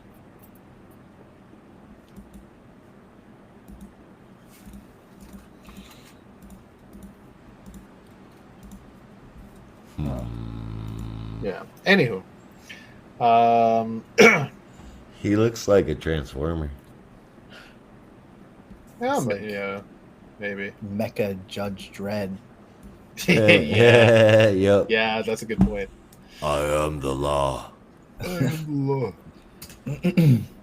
All right. So meanwhile, after Mon-El has told Clark everything he needs to know about the recent history of the Phantom Zone, they head off towards Aether's basically home base, where they have to head through a sort of meteor ring. But in doing so, they do become intangible yet again. All material forms kind of disappear, and that's when they clue in that, oh shit, we had Zadu chained up in the brig. So they head down to the jail cell, and Zadu has escaped. And now they begin to maybe panic a little bit. So then we see that Zadu has arrived at Aether, or to Aether, and is telling him everything about the Supermen and what he plans to do next.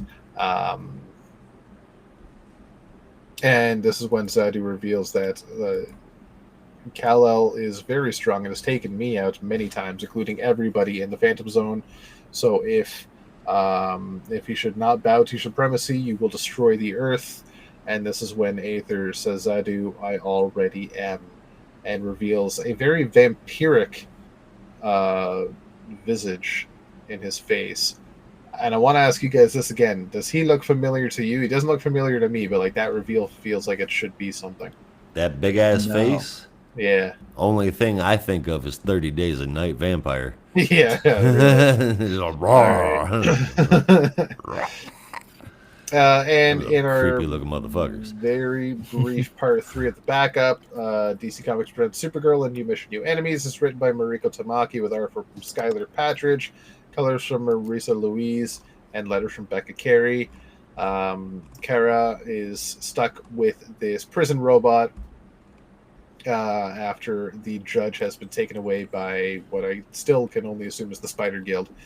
The robot is not very helpful, as it does reveal it is able to reveal any information about the prison and the people therein that work in the prison, but cannot actually answer any of the questions Kara needs answered. So she heads off towards the one thing she's given info on is where is the staff of the facility right now. So she ends up on this kind of little spider-like satellite, and she does find the judge, and the judge is able to give her a device that has the location of the prisoner, and with that, The judge is also revealed to be a robot itself, and with that, the judge's task is complete, and the robot shuts off. So the Spider Guild cannot actually access any of the information the judge has in its systems. And then Kara heads off on her next part of the adventure. I'll start off with the backup because we're right there. It's getting a little bit more action filled now. We're getting somewhere with the story, but it still feels like way too early on to really understand what the fuck is happening. Just don't know yet. Yeah, we just don't know.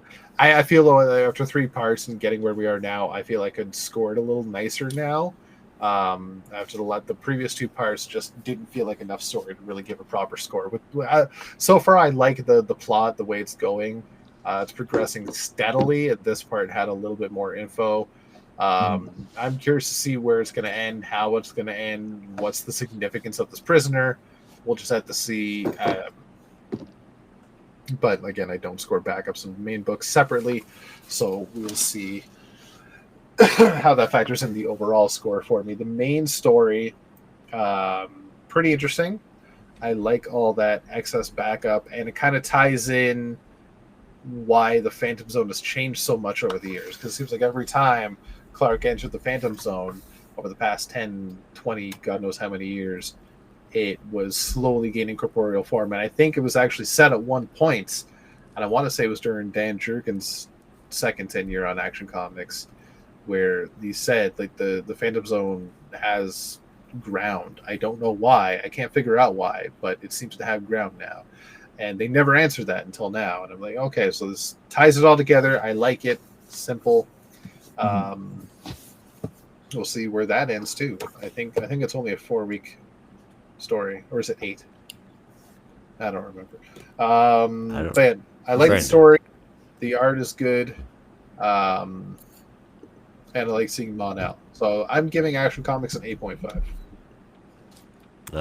That's where I'm at. I enjoyed the backup more than the main story. I think it's Supergirl done right. I like her personality. I like her voice. This is where it's at right here. I think that looks great and reads great. The main story, I like the art, and story is it's definitely got me curious where it's gonna go. And that 30 Days a Night vampire dude, I want to know who that is. I mean, I'm guessing it's Aether, but I don't know.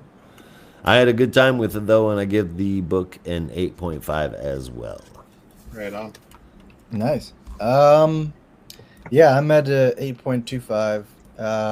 I do really like the art, and I'm enjoying the story, but I still feel like I need something more to really put me in or pull me in. Because Mark Waid's voice for Superman is great. Obviously, there's intrigue, there's the mystery, but I don't know. It still feels like something's missing. And maybe it'll just be a solid story. Maybe it won't be some great reinvention of the Phantom Zone. But I kind of agree with Josh. I was more captivated by the backup this time, and I've really been digging the mystery of like who is this prisoner, and what is Supergirl / the Kryptonian connection to this prisoner. I kind of want to.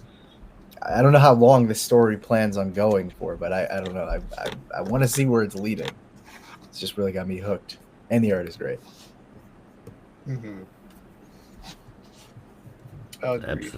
Freaking-lutely. Hell yeah. Hell yes, indeed. I wonder what's next. I don't know. Aren't you the one that writes the schedules? I kid. Absolute Wonder Woman #1. Venturing into brave new territory, ladies and gentlemen. Are we ever? Written by Kelly Thompson, art from Hayden Sherman with Jordi Belair on colors for interior and cover, with lettering from Becca Carey. The Last Amazon, part 1 of 5, or also This Ain't Your Mama's Wonder Woman.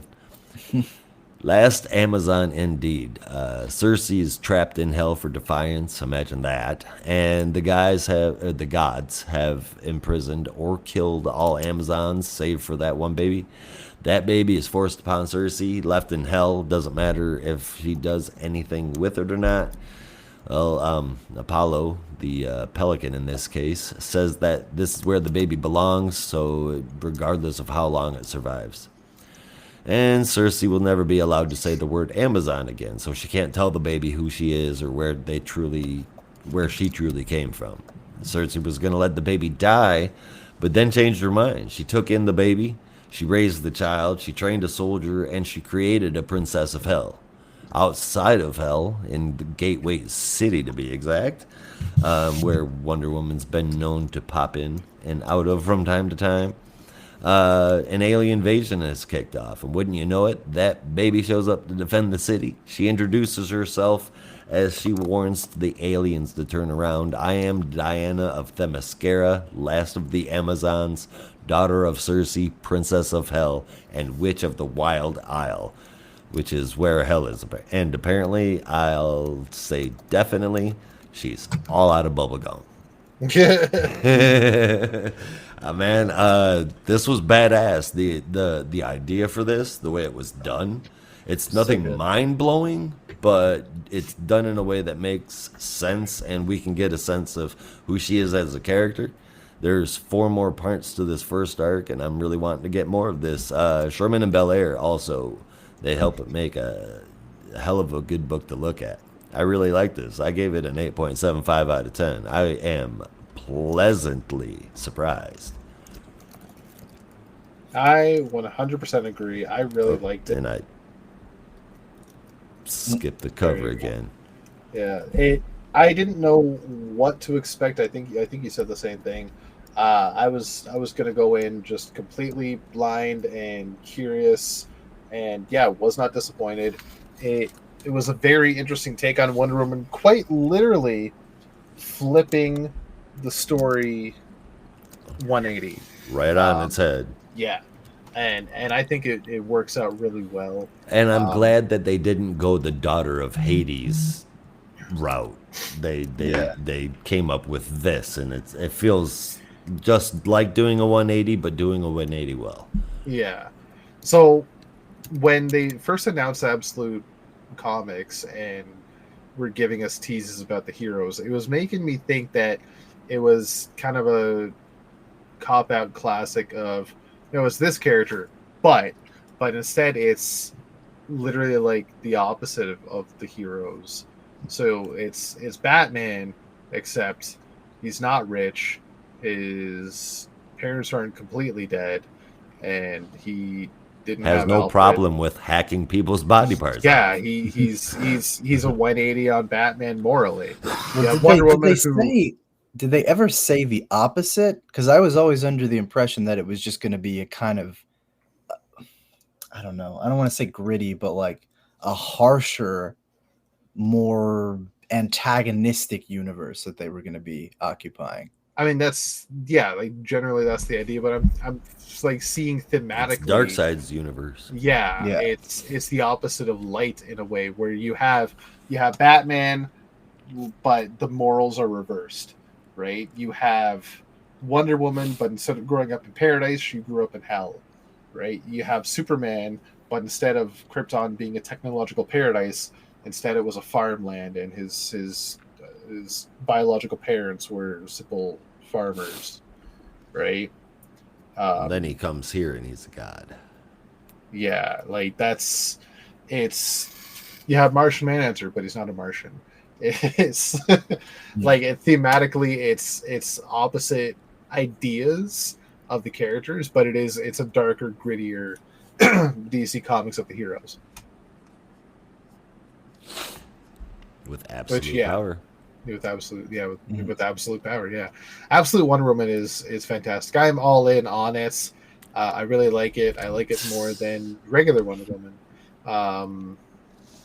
Final Fantasy Wonder Woman for me is here to stay. Hell yeah, this run, it's way better. Oh god, yeah. we need Kelly Thompson on regular Wonder Woman. Yes. Yeah. One of these that days would be awesome. I'm going to give this. Honestly, I feel like I'm scoring a little high, but I'm going to give it a 9. I'm struggling to find any reason to score it lower. Very well. I give it an 8.75. Where are you at with it, Brandon? I also gave it an 8.75. Hayden Sherman's layouts are fucking insane, and they're awesome. And it's like the second coming of J.H. Williams. No, he's not dead. Yeah. But the influence there is very profound. I felt like I was reading Promethea. But aside from that, it's just a killer story. Great concept of Wonder Woman being the last of the Amazons and raised in hell. And I love this reinterpretation of the dynamic between Diana and Cersei. Right. Like the whole, I'm just gonna let fate take care of itself, and she doesn't really give a crap. And then she's like, oh, there's something interesting here, and then eventually ends up caring for her. Never in my life did I think I'd see a version of Cersei who was like, I love you. Diana being an Amazon, which is crazy. So just great stuff all around. And those Thompson should be writing Wonder Woman. Those 2 double-page spreads, amen, of just showing Diana's growth and the growth of their home was. I went back and looked at that like 3 times. It was brilliant. It's good stuff. Oh yeah, they're great. Yeah, it was good stuff for sure. All right, I guess that's it for the time books. for our favorite big stuff. Yes. What a show. All right, so we'll jump right into it. Top 3 books of the week and favorite moment if you had one. Josh, you want to kick us off? Sure. Nightwing number 119 is in 3rd place. Absolute Wonder Woman number 1 gets 2nd, and 1st place goes to Detective Comics 1090.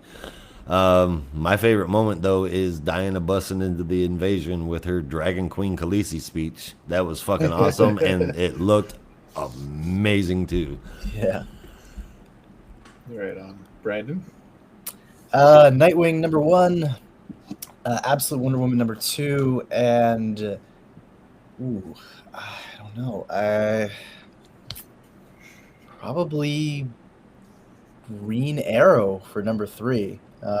This was tough. It was a good week. I wanted to possibly put Superman there because I did really enjoy that issue, and I also enjoyed Detective Comics, but I'll probably have to give it to Green Arrow just because those last 2 pages. I mean, it was a good issue, but the last 2 pages of the Williamson side of the story, that was like, okay, yeah, Ollie's fucking back. But favorite moment for this week is actually from none of those books. It's from TheFlash, and it was probably the moment that genuinely made me laugh this week, where Red Tornado brings Red Tornado brings Flash aside, and Wally just says, "It's a squid." No, it's definitely a squid. It's like it's a message. Like it's definitely a squid. I don't know. I thought that was really funny. Yeah, that was good. I especially love the sass that Red Tornado gave him at the end of that conversation. Yeah, right. Yeah, whatever, dude. Go have fun with your wife and child. Dick. I'd have fun with my wife too. If I had a body.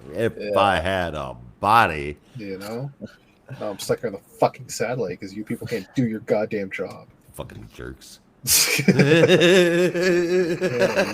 You and your legs and you're running around. I wish I could run around because I don't have a fucking body. Fucking jerks. I need a Red Tornado comic where he's just a dick to everybody. Just Black Label, obviously. Please, yes. Because I really want to hear him say fucking jerks. Oh, did that hurt? Did that hurt when I blasted wind into you? Oh, did it break your leg? Mm-hmm. Well, that's great. You can feel pain. I don't have emotions. You fucking jerk. Fuck you. All right. So for me, my top 3. Number 3 is going to be Nightwing. Number 2 is going to be Absolute Wonder Woman, and number 1 is going to be Green Arrow. My favorite moment. There's so many great ones this week, but I got to give it to Ollie just doing his classic spiel of owning up to shit in front of the Justice League, where he starts off apologetic. Fuck you. And then, I'm not sorry. Yeah, he rambles himself so much into a tirade that he just gets pissed off again. That's, yeah, classic Ollie. Gotta love it. She know, fuck you. Yeah. Excellent. All right, Josh, you want to take us out?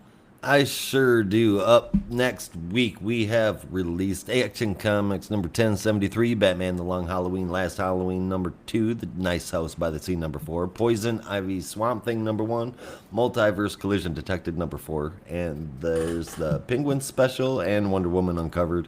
There's a bunch of stuff coming out trade-wise too. Batman Superman World's Finest, the Silver Age edition. That's got eyes. For some reason, there's a trade paperback coming out for Scooby-Doo's Greatest Adventures. And also the very confusingly titled Absolute Batman, Death of the Family. And it's $100. And no, it's got nothing to do with Absolute Batman. Oh, okay. Yeah, no, that's still their trade series of Absolute, the Absolute edition.